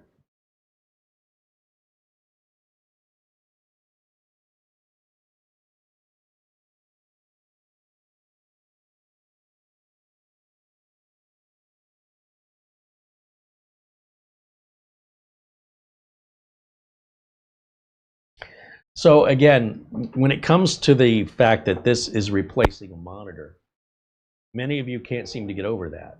That's because this isn't for you. What you want is remote software. There's a big difference. If I'm upstairs running updates on one of these PCs, I don't need the 42-inch screen down here sucking up power in my electric bill, lighting up the room at night when I'm not even down here. I turn the monitor off. I'm not even using it. I'm not paying for that electricity. I'm upstairs on the laptop in the browser, and I'm doing everything I need to do to whatever's plugged in, but I can keep checking on it by just opening the tab and checking in. Does it need a restart?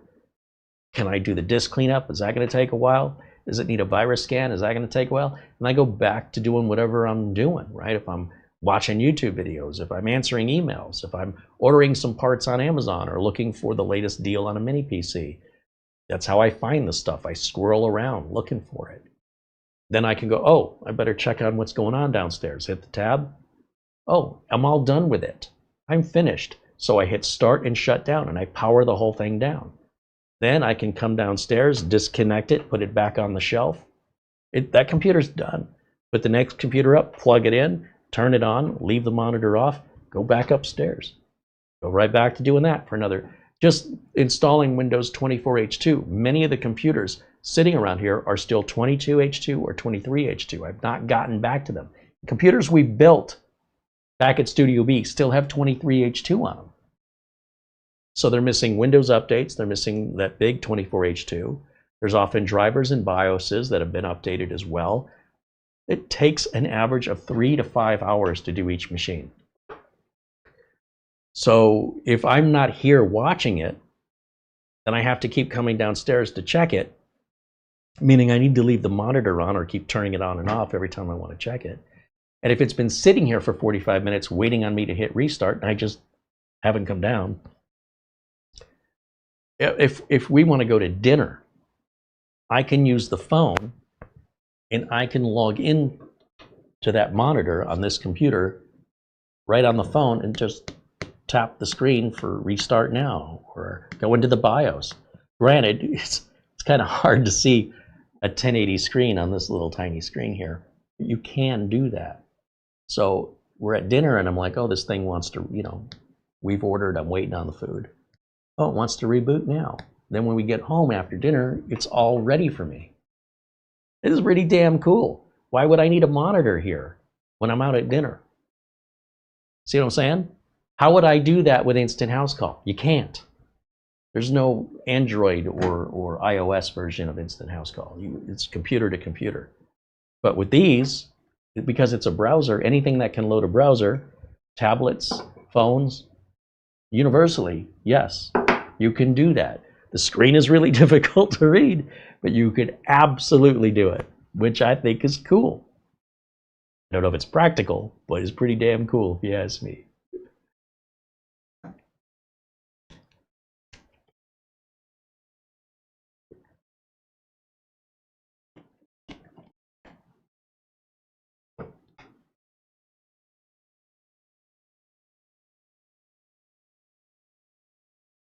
So we have one more of these coming. That's the Nano KVM. Some people are a little concerned that it's, Chinese spyware, which is, I cannot get over the self-importance that people feel about how the Chinese government really cares about their day-to-day actions. I find it absurdly, humorously sad that somebody has an inflated sense of self-importance that the Chinese government wants to spy on you. Now look, if you're a politician, if you're a celebrity, if you are at all known in the public eye, even at the smallest, member of city council for your little teeny tiny town, I can get behind you on that. But if you're just like the rest of us, and yet somehow you think the Chinese government wants to spy on you, I think you might want to talk to a counselor. Don't take it as an offensive statement. If you're right and that's justifiable, the counselor will tell you, and you can say, Carey, you were rude. But if I'm right and you go see the counselor and they say, we're a little concerned about this, quality of life that you may be suffering from with this paranoia or schizophrenia, we can help you with that. My advice is not to insult you. My advice is to get a professional opinion and not just automatically assume you're justified. Because I'm telling you, in my opinion, you're not. One of us is wrong, so go to a third party if you choose to want to have a higher quality of life. Or be able to say, hey, this is it, there's nothing that can be done. Go to an unbiased third party and get their opinion. At the end of the day, that is way more important than any of this. Your mental health and your happiness are far more important to me. So the Nano KVM, with the Chinese development, is something to be aware of, but nothing to be afraid of. And I just can't get over the self-inflated sense of self-importance that I am seeing online from complete nobodies. And I don't mean that in a disrespectful way. I just mean, like, who are they? And if we don't know who they are, then what good is having spying on them? Like, who cares? So there's been some reports in California of people hiding wireless cameras in the bushes, watching for when a house gets emptied. That's a real concern. That's pointed right at you. Even if you're nobody, like the rest of me, you're nobody, but somebody is targeting your house and they want to see what the patterns are when people come and go. That's a concern. They're not pointing it down the whole block, which would also be a concern. This is an intentionally hidden camera pointed at a specific house, planted by somebody, and often hidden in the grass or the bushes. This has been happening in California a lot, like West Covina, I think, is the latest story. Now, if that house had cameras on it pointing at their front yard and their driveway, over their door, they're cheap. And if anybody was walking down the sidewalk putting something in your bushes, like a camera, you could catch that on your camera. Why aren't they doing that? Why don't you put the camera up first? Then you'd know who's putting these cameras, because they're putting them down there. It's like a thing now, and it's aimed at a specific house. That's not paranoia. That's a real threat. And I want to be able to identify what we're protecting ourselves from. Are we protecting ourselves from the boogie monster, or are we protecting ourselves from an actual physical threat we can identify with evidence? So I am not worried about the Nano KVM whatsoever. It's open source and you can see what it's doing anyway. Not only that, what are they going to see? What are they going to see? Some brand new computer downloading updates, a BIOS update? Who cares? Who cares? But again, it's your money, it's your quality of life. You do you, but that's maddening to me. It's sort of like telling me your house has ghosts. Okay. If you want to believe that, you go right ahead. I don't mind. But if you think I'm going to join you on that little game, I'm not playing. When you can prove it to me, you show me. If I can't see it, I'm not interested. I'm not telling you you're wrong. I'm telling you I'm not interested. Okay? Don't get offended. I just don't care. If you can show it to me, I care. If you cannot show it to me and it's only in your imagination, we all have imaginations. I have other things to do. My own imagination keeps me busy enough. In my world, that doesn't happen except on the internet. No customer ever calls me up about imaginary security threats, about imaginary what-if questions. I've never been paid for that.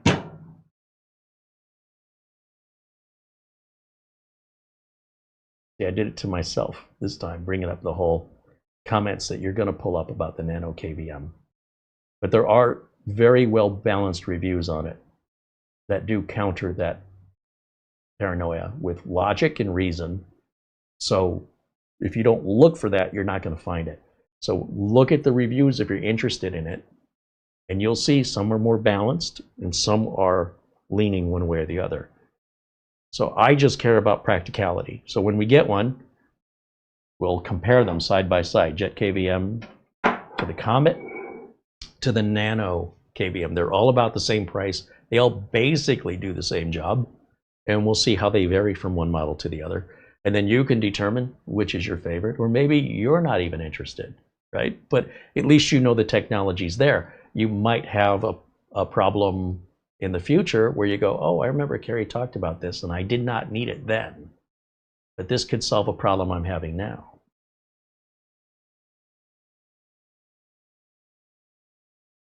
My goal, just to be clear, when creating this YouTube channel, remains the same today as it was from day one, which is to show you the computer work I do and how I run my business. And all I'm doing is making videos about that.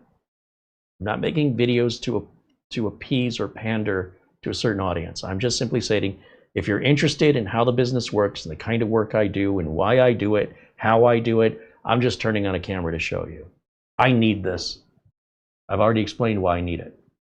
Is this better than this? Will the Nano KVM be better for my needs? And I'm just making the video to show you these are my needs. I'm not asking for your approval. I'm not asking for your permission. I am simply giving you a fly on the wall view of what's going on in the business that I run and how I do it. There's other ways it can be done. This is how I do it. And I'm just showing that to you. That's all it is. And you might say, hey, that's pretty cool. I'd like to do that too. Even if you don't run a business, you might say, hey, I could use that for something, right? So that's why I make the videos. And I think that sometimes gets lost, particularly with new viewers who just come in and they don't understand, you know, what's the agenda. There is no agenda. I'm not trying to get the most views. I'm not trying to do search engine optimization to pander. If I was going to do that, I'd just make cat videos. We'll just get a cat. And I know the members here know this already, and I apologize for preaching to the choir on that. But lately there's been some, you know, the good thing when you get new viewers, obviously the channel grows. The bad thing is they're not familiar with why the channel exists. And they think it exists for all the same reason most channels exist. Mine proudly does not. And they're like, oh, I never thought of that before, or I don't like it. Okay. Good to see you. Bye. Anyway, look, I just like to be able to show to people that are interested. I'm not trying to convince you to be interested. That's all. That's why I'm surprised how big this channel became, because it was like, wow, that many people are interested in what I do? That's weird, but okay. I'm glad you are. I never saw that coming.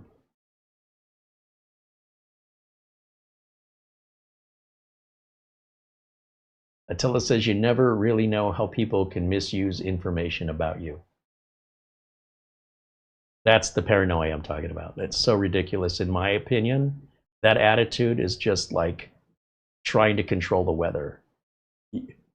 Things are going to happen. It's life. This is not a roller coaster Disneyland experience. Life is messy and chaotic, and your illusion to think you can control it, to me, is preposterous, and it's ruining, in my opinion, the quality of your life. Enjoy as much as you can the limited time that you have here, and don't let others steal that from you, and don't offer it. Don't give them permission or consent to get inside of your head. It's not real. It's not real. If it ever becomes real, you will handle it. You know how I know? Because you're here. You have overcome every obstacle in your life so far, most of which you never saw coming, and yet you overcame it. Now you're worried about something that hasn't happened, that might happen, and if it happens, what you're going to do. Come on. Is that a really good way to go through life? Just always looking over your shoulder, always being ready, because I guarantee when it hits you, whatever it is, you will not be ready for it. But you'll handle it. Don't worry about it. It'll be fine.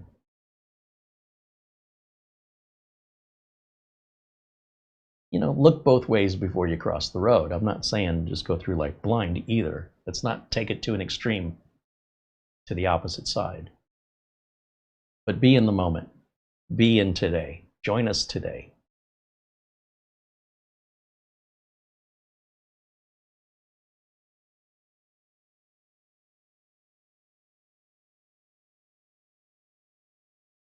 T Money says, another advantage of KVM, sometimes my VPN will kind of look out my internet when it fails, or lock out my internet when it fails. And with a dedicated KVM, I can still access the PC. Okay, sure. I don't use a VPN. I think VPNs are a waste of money, but I don't know how you use it. Maybe you have a justifiable reason.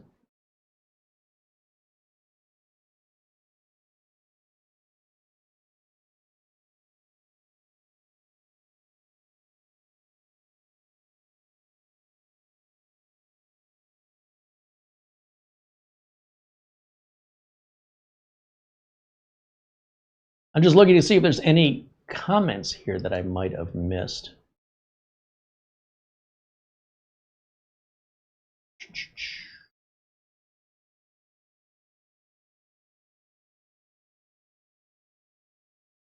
Keith McNeil said he's happy with his GMK-Tech G3 Pro. That's the N150 budget computer. He said it makes a great secondary utility workstation. Oh, by far. They make great. Like a lot of times in this industry, the computers we use as like secondary, less important machines are basically old, obsolete things that nobody wants. When you get a brand new computer under warranty for under 150 bucks, that is far better in performance, in power consumption, and in reliability than the old stuff. It doesn't make sense, you know, to continue using the old stuff. Even if you say, well, the old stuff still works, the old stuff will cost you more money. You'll use more in electricity. You'll use more of your time waiting for it to process. Where these budget machines are so fast now, especially with solid state drives, where even when you only have 8 gigs of RAM, they're still hardly noticeable in performance difference. Now, granted, you do have a limited number of cores on these, and for gaming, they're not ideal for that. But as something that would be either under normal consumer use, email, browsing, paying bills, social media, pretty much everything they'll do. And then the stuff they don't do well or expediently would be like video editing, photo editing to a high level. But again, why would somebody who has that demand not have the budget to afford the tool for that? So we go right back to using the right tool. And it's gotten to the point now where those of us in the industry who are accustomed to using old unwanted computers as secondary workstations, because they're basically free, they're not free. You're paying for it in electrical usage and reliability, and oftentimes even just efficiency. Now you get a brand new machine under warranty for under $150 that sips on the power. It's far more efficient. It's often quieter, and it, because it sips on the power, it's costs less money every year in electrical usage, and it's modern, it's new. So yeah, right tool for the right job. I'm with you on that. We got a stack of N150s or N100s right over to my left, your right. 1, 2, 3, 4, 5 of them, and I'm not done yet.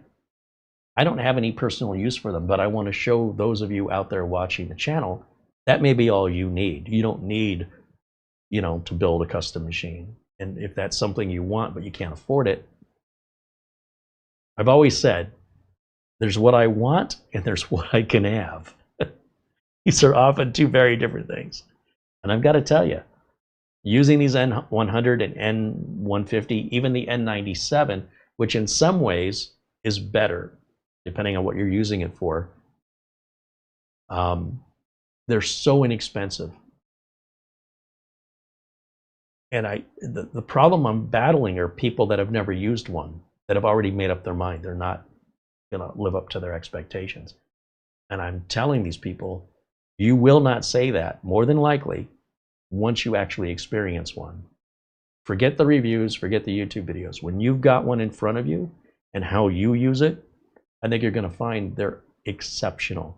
And when you combine that with that low price tag, you'll probably be wishing you'd done it sooner. Not everybody, but I think most of you.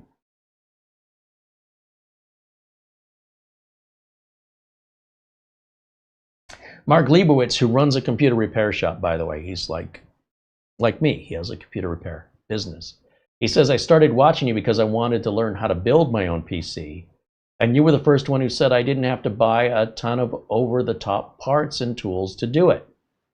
And I kept watching you because I saw that you do this for a living and you get what it means to run a tech business, just like I do. Kindred spirits and all that. And you were my intended audience, right? Not you specifically, but the idea of other people that were getting it. They're seeing, oh, I see what this guy's doing. That's different than what most of the other tech channels do. And I appreciate that, clearly everybody in green here gets it. I know that. I'm not talking to you guys. You guys clearly already know. It's some of the new folks that we get in. Those will be the ones who will be the nastiest. And that's a heck of a way to introduce yourself to me, is to come in here and be rude or be critical. Let us know who you are. Say hello, like you would in real life. Come in and say, hey, I'm new here. Hi, everybody. And tell us a little bit about yourself. I'm sitting here exposing all these things about me to complete strangers that pop in and want to give me their opinion about how they feel about it. Who are you?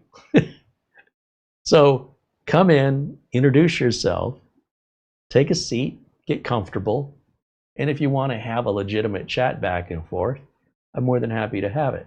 On the other hand, if you just came here to criticize, just to leave, you could leave without the criticism. If the end result is you leaving regardless, what's the point of the discussion? So, but if we can have a back and forth that's respectful and courteous to each person's opinion, I welcome that. But do it the same way you do it in person. Because I got a feeling if you did that in person, you'd probably get punched in the face a lot. That's how it was when I was growing up. And again, not a message to the people in green or our regular viewers. This is a message for new viewers. You're welcome here. And if you're not getting it, it's not your cup of tea, That's up to you to decide, but I'm not changing it for you. I don't know who you are. So let's start with who you are. We'd love to know more about you. Peter VZ with a €1 super chat. Thank you, Peter.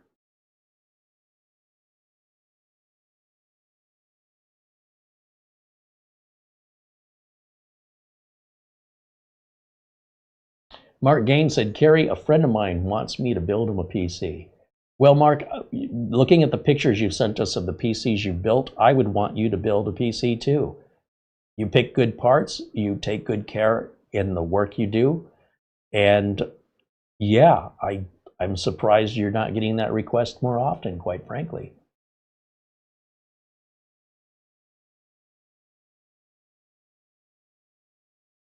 Kevin wants to know, does my online presence generate new customers?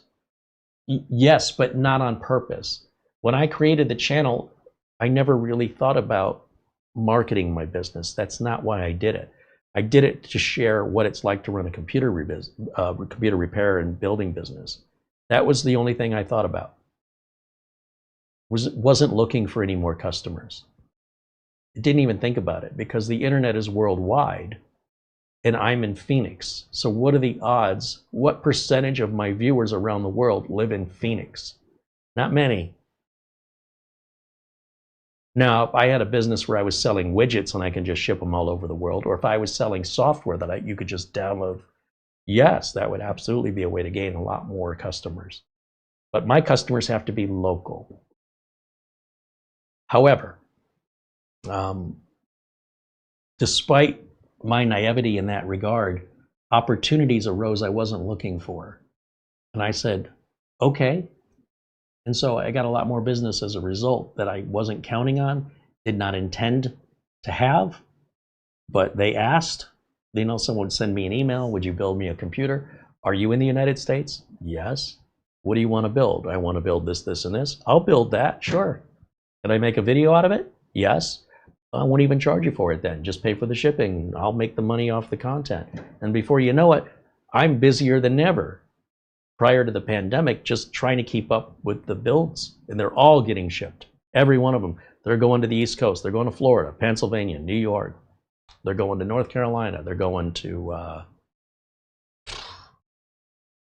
like the exact opposite side of the country. Very few computers I built went to California, and even fewer stayed in Arizona. Those are for my customers I already had. So during the pandemic, there was this rush on webcams and remote, stuff needed to work remotely. And that's not really my specialty. So I helped my customers, but I didn't really help any new ones, one or two. Today, it doesn't really make any difference in my customers anymore. But it might again. But that's never been my intent. It's been a side effect that I was happy to have, but I didn't see it coming. Like, I was that naive, it didn't even occur to me that there would be that many people that want me to ship a computer to them across the country, or people in other countries asking me. We shipped a computer to Australia. We shipped a computer to Scotland. It's so expensive, it doesn't make any sense to do it. But those customers said, we understand and we're willing to pay the price. That's how bad we want it. Okay. It's no fun for me, though, filling out all the customs forms and then having all the anxiety if it arrives okay, and then worrying how I'm going to help them if they have any problems when they're, another country away. So that's very uncomfortable for me to ship that way. And I've only done it twice. I don't like it. I've had it shipped a couple things to Canada, but even then it's nerve-wracking. For me, it's just not what I do.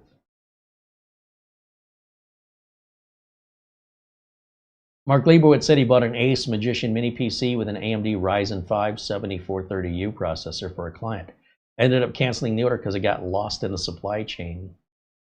And the lead time on that model is now 3 weeks. Well, thankfully, there's lots of others to choose from. When you look at the, let's just look at mini PCs on the Ryzen 5. Let's do this for Mark. Let me jump over to Amazon here. I want to show you something. I want to show you a couple things you can consider. Let's jump to screen capture. Whoops. Okay. window capture. Hey, there's my camera. That's not the camera we're using now. That's going to be, we'll talk more about that later. Let's go to mini PC Ryzen 5. Let's just do that. Was it a Ryzen 5 or a Ryzen 7? Hold on a second.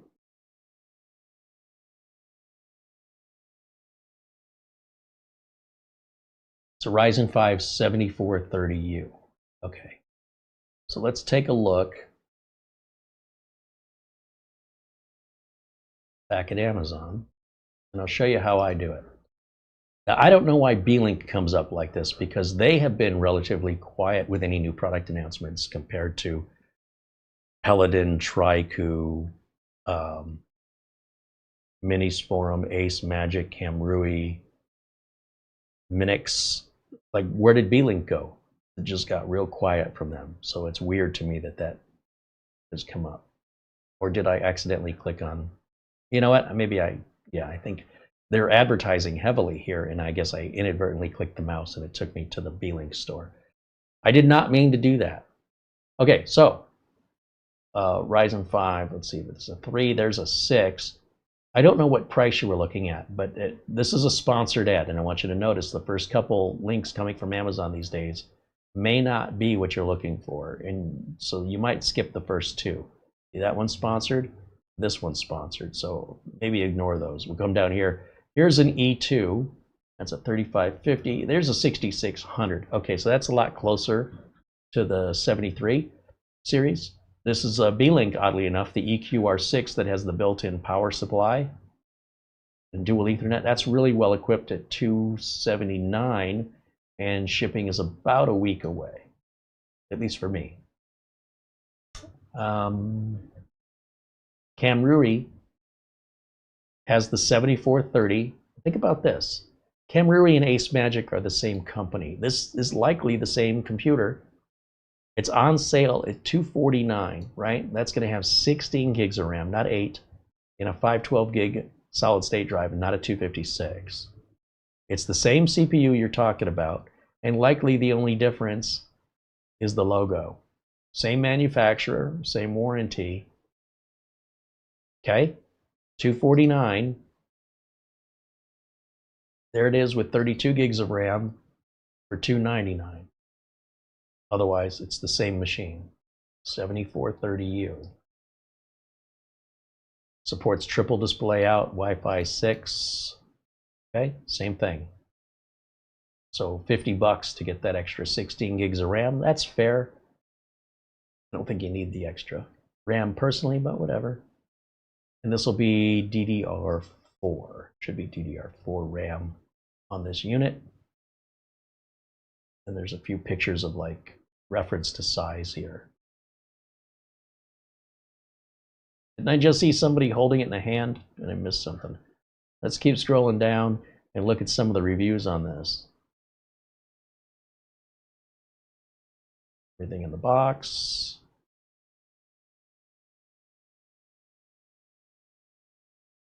Yada, yada, yada. Scroll, scroll, scroll. Not a whole lot of reviews here. 7 reviews total.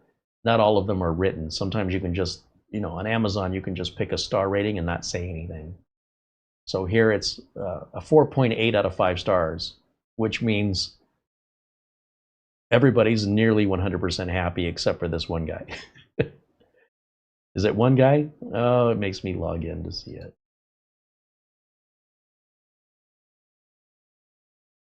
When's it ship? If we want to order this, when can we have it? Today is Wednesday, and we can have it on Monday. So that's what? 4 days? Thursday, Friday, Saturday, Sunday, Monday. 5 days. Does that help? I can keep going, but I don't need to. I mean, that's a pretty quick search result that we were looking for. And I think that's the exact same machine. And I can't help but wonder if that might even be cheaper than what you were willing to pay for it before the shipping issues. Let me look in the chat and see what he's saying.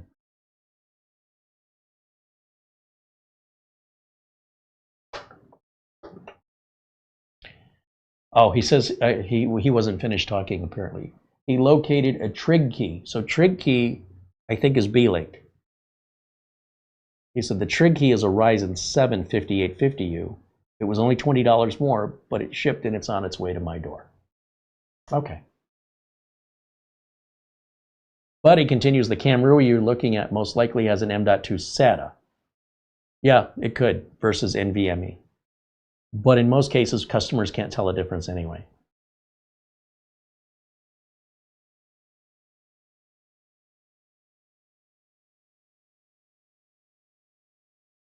And he says, the trig key model I ordered yesterday to replace it will be here tomorrow. Oh, so you're getting it even faster. But what was the price, out of curiosity? You know, that you were going to pay for the Ace Magic, and we know the trig key was $20 more. I'm only curious to how that compares to the Camrui. I suspect the Camrui has the same SSD in it as the Ace Magic you were about to order, and the only thing that's different is the logo on it.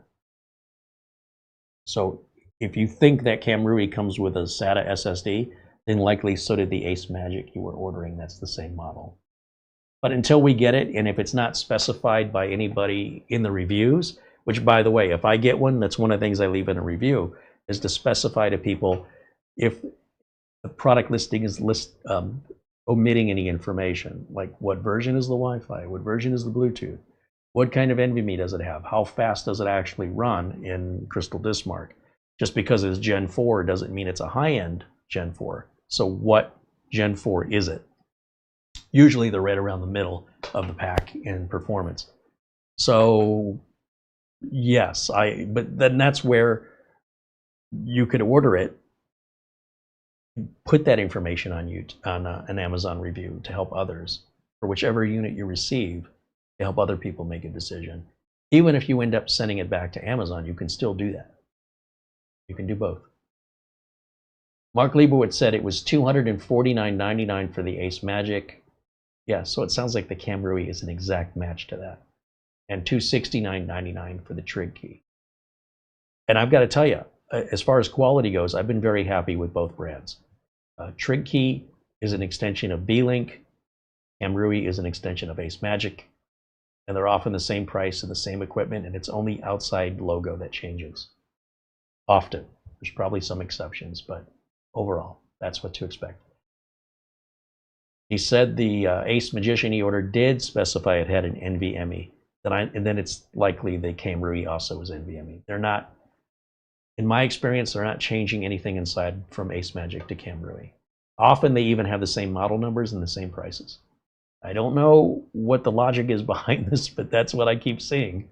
So let us know what your experience is with the trig key. If you like it, if you recommend it, if it comes up short in some expectations, we'd love to know. Scott says, Carey, Scotland yet this year? I don't know. Nothing's planned, but we just don't know yet. We want to go. We probably need to go just to get out of here. But we have a lot of construction work. The next phase of construction at Studio C is going to be a lot of labor. And then on top of that, labor for what? Well, I have to buy all the equipment, all the replacement faucets and plumbing and etc. That's probably 2 or 3 trips to Scotland, at least 2, just in expenses for both the parts and labor. But it's a big job. And there's one other job in Studio C remaining. Well, 2 really. The kitchen is a whole nother thing, but I don't even want to think about how expensive that's going to be.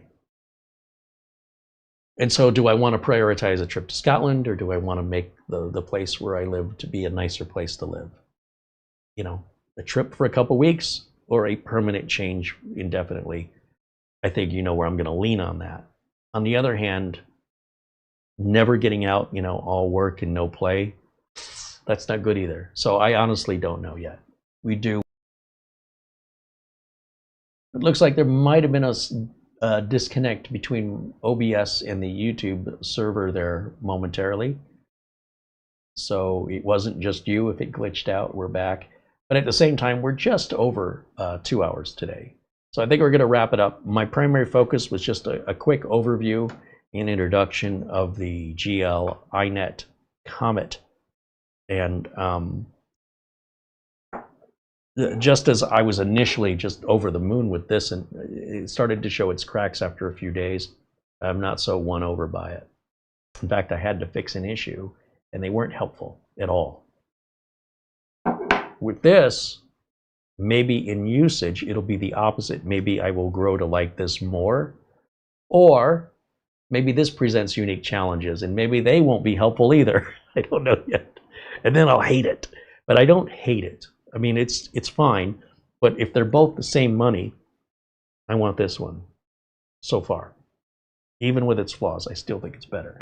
This one, let me have some time with it in the next few days. Instead of using this to update computers around the office from upstairs, I'll start using this to force myself to use it. I feel like I got a good handle on this one. So there's test driving a car, and then there's living with the car every day for a couple of weeks. Likely living with it every day for a few weeks is going to solidify your happiness or buyer's remorse, depending on little things you find that might delight you or might frustrate you. And hopefully, at the end of it, there's no buyer's remorse, just a little sacrifice of things not being exactly the way you want. And then you just get used to it, and it's no big deal. So we'll see how this plays out. This one, I can tell you confidently, if I could go back to Jet KVM right now and order a couple more of these, I would. But with these are made in China, and they're basically stuff coming from China is going to have whatever this cost doubled in half. So if this was $70 and I wanted to order it now, there'd be 150% tariffs on the fees and everything. So this would be, it would go from $70 to about about $195. And I do believe this is all just temporary. So just take a deep breath. If you're in the USA, let this play out. It could end tomorrow. It could end in 2 months. I don't think it's going to go on for more than a few months. And things may get a little tight, it may feel like a little bit of that whole pandemic era trying to get stuff. And if so, that's fine. I mean, a couple months, not a couple years. I'm sure that it'll get worked out. And I'm not worried about it. And I don't think you should be either. Whatever it is you need, you can wait a couple months. You know what I mean? Like, you've gone without it your whole life. Whatever it is. How tough is your life? I mean, I grew up Gen X and we didn't have nothing, ever. It wasn't like you just had to get over 2 months. This was the course for the rest of your life unless you got off your butt and did something about it. We didn't just order things and had problems solved for us by going online. We had to just create our own tools. We had to create our own fixes, and we got no help, usually. We had to do it on our own. So if you're asking me, the inconvenience of this is 2 months, maybe. I don't see that as so what? You don't have anything else to do? I don't know. I suspect it's not going to last very long. Maybe I'm wrong, but I think it'll end sooner than that. We'll see what happens. But do expect anything coming from China to more than double in price. So how badly do you really need it? I mean, I've been getting around using one of these my whole career. Somehow I was able to live without it. Is it nice to have? Okay, but do I have to have it?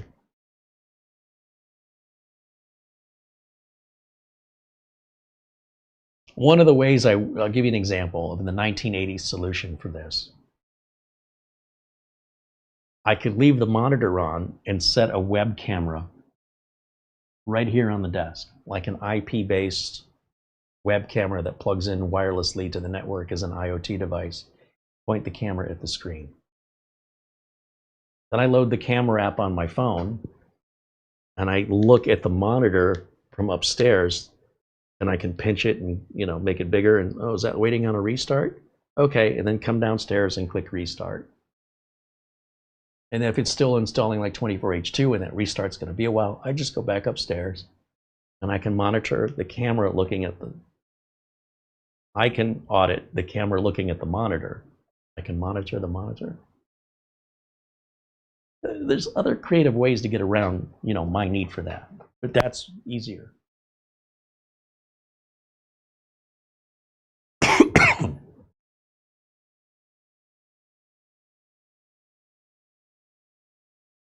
Mortot says, good night all. Thanks for the birthday wishes. Man, I hope you had a great birthday, Mortot. Thanks for sharing it with us and spending it with us. He says that Bajan guy says the Jet KVM is still $69 on Kickstarter. Yeah, if you're outside of the US and you can order one and you think you might have use for it, I recommend it. Even with the flaws, I recommend it.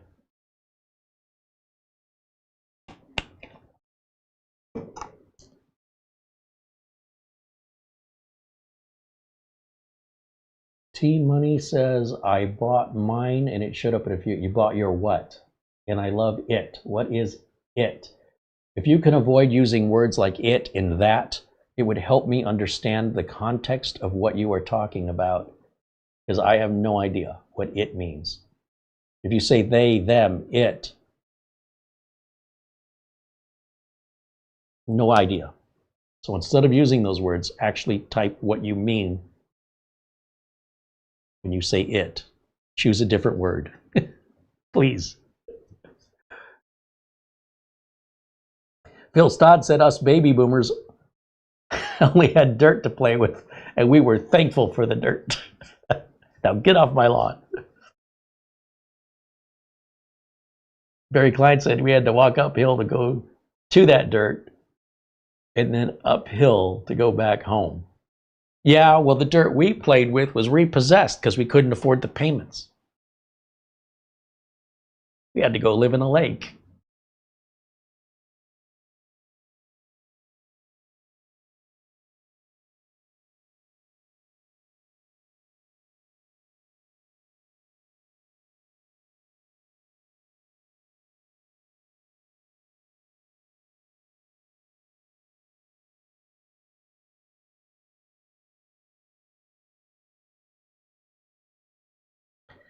Kevin McNeil said, I have a USB printer. It's a label printer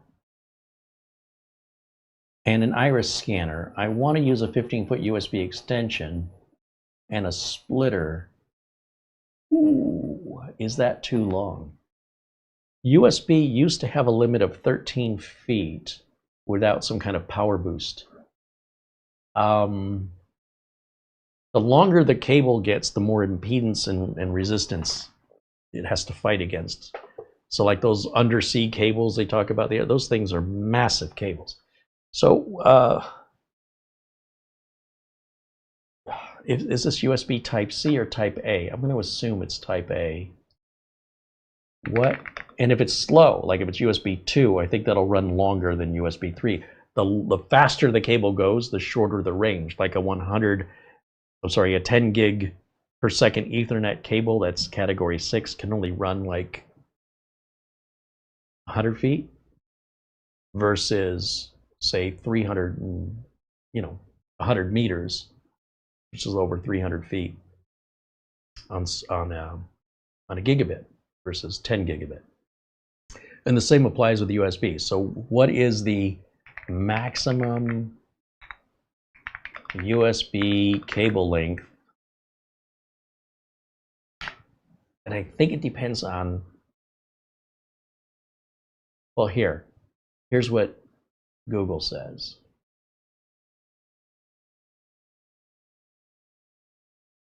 USB cables have length limitations due to signal degradation over longer distances. Generally, USB cables, non-active, meaning they don't have any power, have a maximum recommended length of 5 meters or 16.4 feet for USB 2.0, and 3 meters or 9.8 feet for USB 3.0 and 3.1. However, active USB cables, which have signal boosters, can extend these limits to 30 meters or 98 feet for USB 2 and 18 meters or 59 feet for USB 3.0 and 3.1. If it's 3.2 Gen 2, 9.8 feet. And if it's active, 49 feet. Factors include the USB version, the kind of cable you're using, and the original signal strength that it's coming from. There's active USB cables that have a signal booster, but then there's powered USB hubs that can act as repeaters that you could put somewhere in the middle, but you have to plug it into power. And then there are USB extenders, and they'll use fiber optic or other technologies to extend USB connections over longer distance, but you know, cha-ching. Yeah. So I think I'm going to get with, let me get back over to the chat room.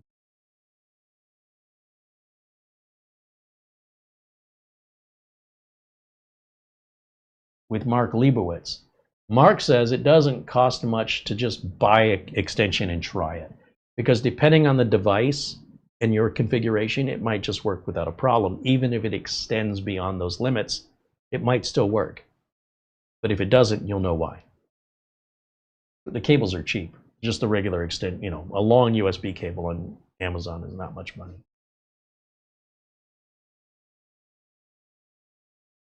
So yeah, I'm with Mark on this one. Oh, Mark Gaines says T-Money was talking about a Thermalright all-in-one cooler that he... Oh, we weren't even talking about any of that. When was that up for? I guess you guys in the chat were talking about it because you see it here. Is that why? Okay. Don't mind me. It's just... Thank you for telling me that. Lawrence says, hello. Welcome in, Lawrence.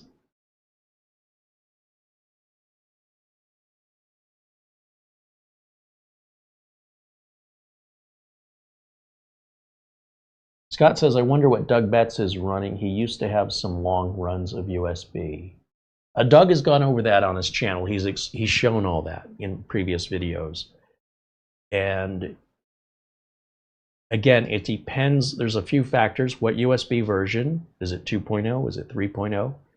How long are the USB cables? And then what is it he's plugging into? I think in Doug's case, it's web cameras. So your experience with that is going to vary. These new Logitech Brio 4K web cameras come with a USB C-to-C cable that's not that long. And it's not just because of cost-saving measures.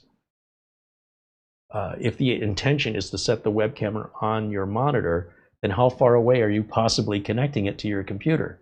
And then what do you do with all the spare cable? And if that cable that's all extra just ends up being wrapped up and coiled up, it can also create another problem. So there's that to consider as well. So in certain scenarios, you can just simply replace the cable with a longer cable, depending on what it is you're hooking up at, what type of USB, and not have any problems. But be prepared. Just know if something's not working quite right, you might need some kind of range extender, some power injection somewhere in there, like a USB hub, to carry that signal on further. Or, and here's a crazy idea, and I know this isn't going to be popular with a lot of you, but move the printer. Sorry.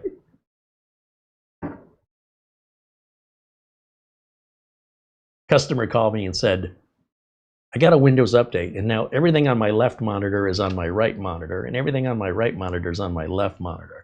Now you can log in and go into the control panel or something and switch that, can't you? I go, well, I can, but then the next time you get an update, you're just going to call me again, and and this is just going to go on and on and on indefinitely. Well, what do I do? So, well, you could take the monitor on the left and move it, or the monitor on the right and move it to the left. If the monitors are big glass monitors, you can unplug the cable out of the one monitor, unplug the cable out of the other monitor, put them around like that. Hey, Carey, when I go to my faucet and I turn the cold water on, hot water comes out. But when I turn the hot water on, the cold water comes out. How do you fix that? Okay, underneath the sink, there's two lines. Yeah, does the line run straight down and connect into the wall? It does. Okay, somebody wired it backwards for your house. That's what they're supposed to do. The line should go straight down and into the angle stop. That's what it's supposed to do. But what if whoever did the plumbing plumbed it backwards in the wall. You got to cut the wall open, find where they crossed it, and fix all that plumbing and then repair all the drywall? Or could you just unscrew the hose over here and unscrew the hose over here and cross them? You're not supposed to. Well, it doesn't hurt anything. Now screw them down and then close the cabinet doors and now turn on the sink. Is cold, cold? It is. It is hot, hot? It is. You didn't have to buy anything. Super easy. Barely an inconvenience. No one will ever know. Or you could tear the whole house apart, find where that plumbing is crossed, spend all the money and time fixing it, and then replacing everything you had to damage to get at it. I'm always going to look for the simple solution. That is what I pride myself on. Something with least resistance, least expense, that's fastest, that's a permanent fix, not a kludge. It's a permanent fix. It works the same regardless, and it just saves you time and money. If I can find that, that's always my goal for problem solving. Doesn't always turn out that way in reality, but that's my goal.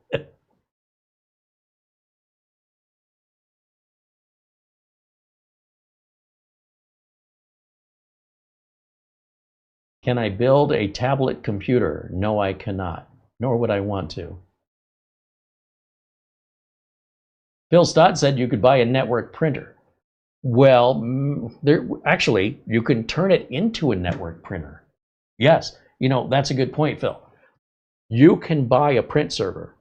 So I'll show you what a print server looks like. Because the answer to that may be, but this printer doesn't have the network option. It's a little label printer and a retina scanner. They don't make a Wi-Fi version. You can turn it into a Wi-Fi version. That's what a lot of people don't realize. So if we go over here, let's go back to Amazon, because this is a great subject, by the way. If we come over here and we just type in print server,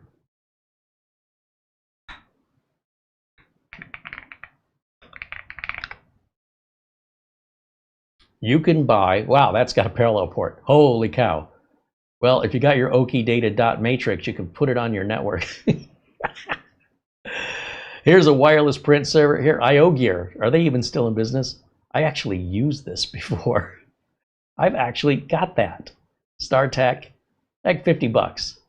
All right, you can get it wired or wireless. So if you're going to wire it with a USB cable, just change the USB cable to a network cable.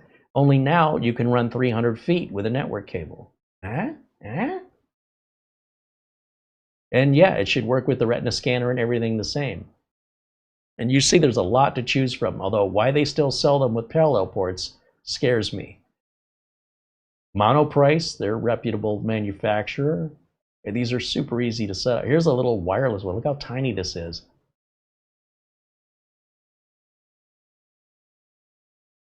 $46 and 20% off, which is another, what, 10 bucks almost, 35, 36 bucks. Good reviews, over 5,400 reviews. Maybe, I mean, without looking at the details. That, you know, Phil, a great idea. Look at this little tiny one here. Just plug the printer into the USB port, plug the network in, good to go.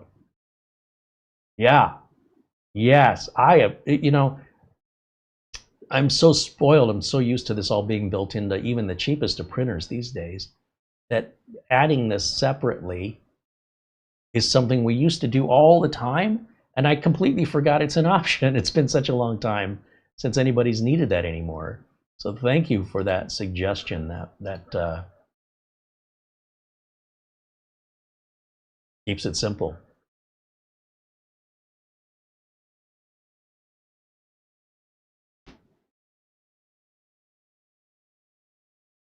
John Williams said, what if the water connection is behind a tub?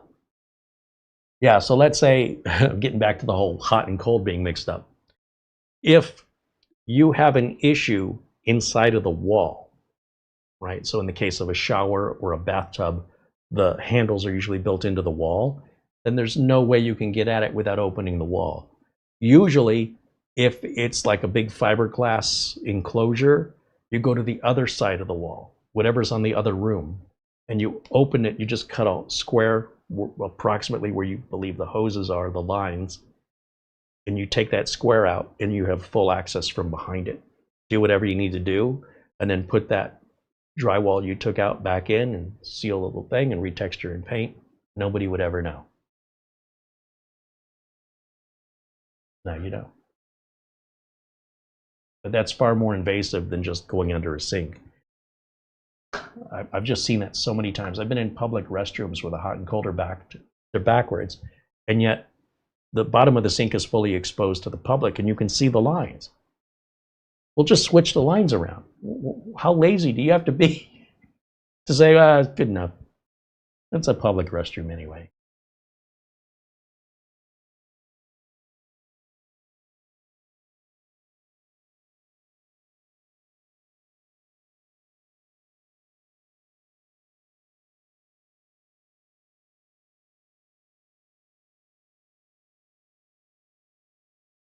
Yeah, I think it's probably the printer, getting back to the printer subject with regards to accessing it over the network, because it's also a scanner. Well, he says it's a retina scanner. I mean, it's a little printer. It's not going to have a flatbed scanner on it. It's quite common for those to work over the network. You don't really have to do anything any different than you're just connecting to the print server, but it may not. And the beauty of Amazon is you get to order it, try it, and you have 30 days to return it for any reason for a full refund. That seems like a great solution. Whether you wire it with Ethernet or you go Wi-Fi on it, either way, I think that would be a much better solution. Or I shouldn't say better, because I don't know your scenario. Because clearly ordering a USB cable is cheaper and it's less, if we talk about keeping things simple, you can't get much simpler than switching a cable. But if that cable does not work and you don't want to move the printer for any reason, then this is another option to consider as well. So like I said, there's often many ways to solve a problem. And I guarantee you, if I think about it, there's probably yet another way we're not considering yet. I'm sure there is. Print server, wired or wireless, longer USB cable with a repeater, which is a little bit more complicated, a little bit more money, but falls somewhere in between those two extremes. And probably a few other things too. If you can think of something, let us know in the comments. I'm going to wrap it up for today because I just really wanted to talk about this. I didn't want to open this and use it without showing it to you first or together. And now that I've done that, I can play with it to my heart's content tonight. Tomorrow, as a reminder, our good friend Doug Betts is joining us live at 1 o'clock, and hopefully we'll be in 1080p. We'll see. We're still getting StreamYard configured, so bear with us. Much like this, it needs a little polishing. But we hope that you'll join us and we'll bring your questions and interact with us. Both Doug and I love that so much, so come join us.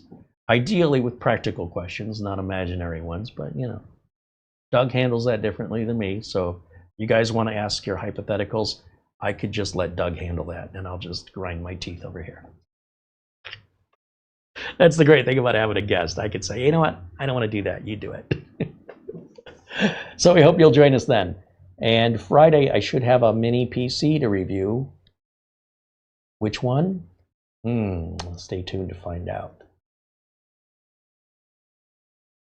Bajan Guy says, great stream today as always. Thanks, Bajan Guy. Thanks for hanging out with us as always. It's great to see you. All of our friends in green.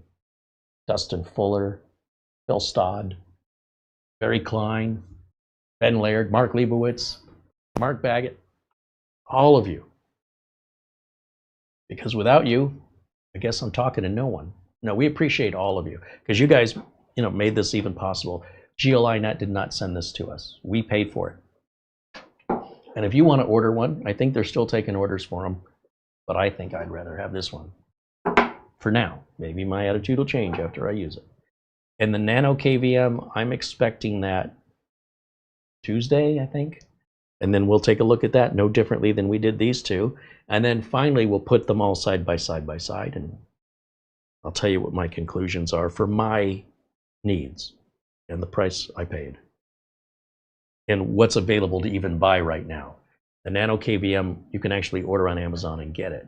They're all about the same price. So we're going to see more and more of these We'll talk about this next year, and I'll probably have like 12 of them. You watch. And all of the new ones will be way better than these. These are just concept models. Just wait till they get better. I was going to check on my phone.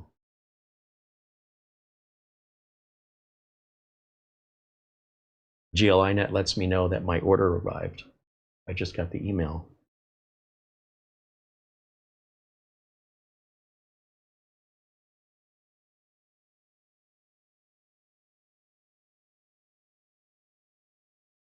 Corey Fruitman, I guess, has extended the $7 offer on Instant House Call. $7 for a full year of Instant House Call, 100% functional with all features enabled for new customers or returning customers only. So if you used to use it or you've never used it before, $7 for an entire year subscription to the full working Instant House Call with no restrictions. Check it out at instanthousecall.com. That's not a paid placement. I use the product. I like it.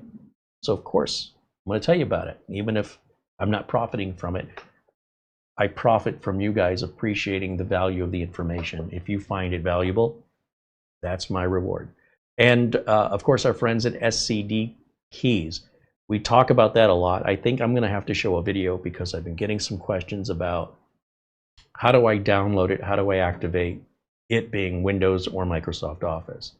Now, SCD Keys also sells the LTSC versions, the long-term service contract versions, that I am opposed to, and so I do not promote them.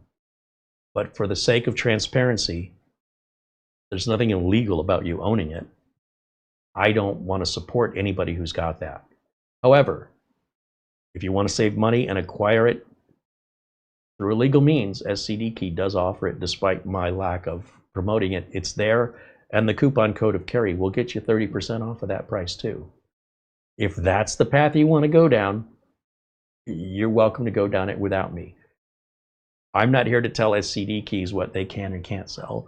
There are certain products that I avoid talking about because I don't personally recommend them, but that doesn't mean they're doing anything wrong, okay? And if you choose to go down that path, I'm not suggesting you're doing anything wrong. I just don't want to join you. Is that okay? You get it? But the Carey discount code at 30% off still works. So what I think I'll do is I'll make a video maybe using one of the Microsoft Office versions, like Office 2016, Office 2019. The problem is they expire October 14th for support this year. Same with Windows 10. Then we could do Office 2021, but that expires next year in October. So that leaves us with Office 365, which pretty much I think you have to subscribe to. And they sell it there too. But I don't like the idea of having a Microsoft account. So I'll come up with something. I'll figure it out. But in the meantime, if you want to see that, let me know. Tell me in the comments. Because if it's just my imagination that I think you want to see it, the video may not perform well, and I could have spent that time doing something else. On the other hand, if the interest is far greater than I think it is, I will prioritize getting it done. You need to tell me. In the meantime, if you want a discounted legal license key for Office or Windows, all the links are in the video notes below the video. It is a 30% off coupon code, Carey, that you may choose if you want to save 30%. Maybe you don't want to. Maybe you want to spend the regular price. Go ahead. I'm not making commission on it, okay? Just trying to save you some money. Thank you for watching. Thanks, of course, to Mara for all the work she does behind the scenes. And thanks for hanging out and interacting with me today. We'll see you all again tomorrow at 1 o'clock with our good friend Doug Betts with the YouTube channel, Live Windows Training with Doug Betts. We hope you'll join us then. Until next time, bye for now.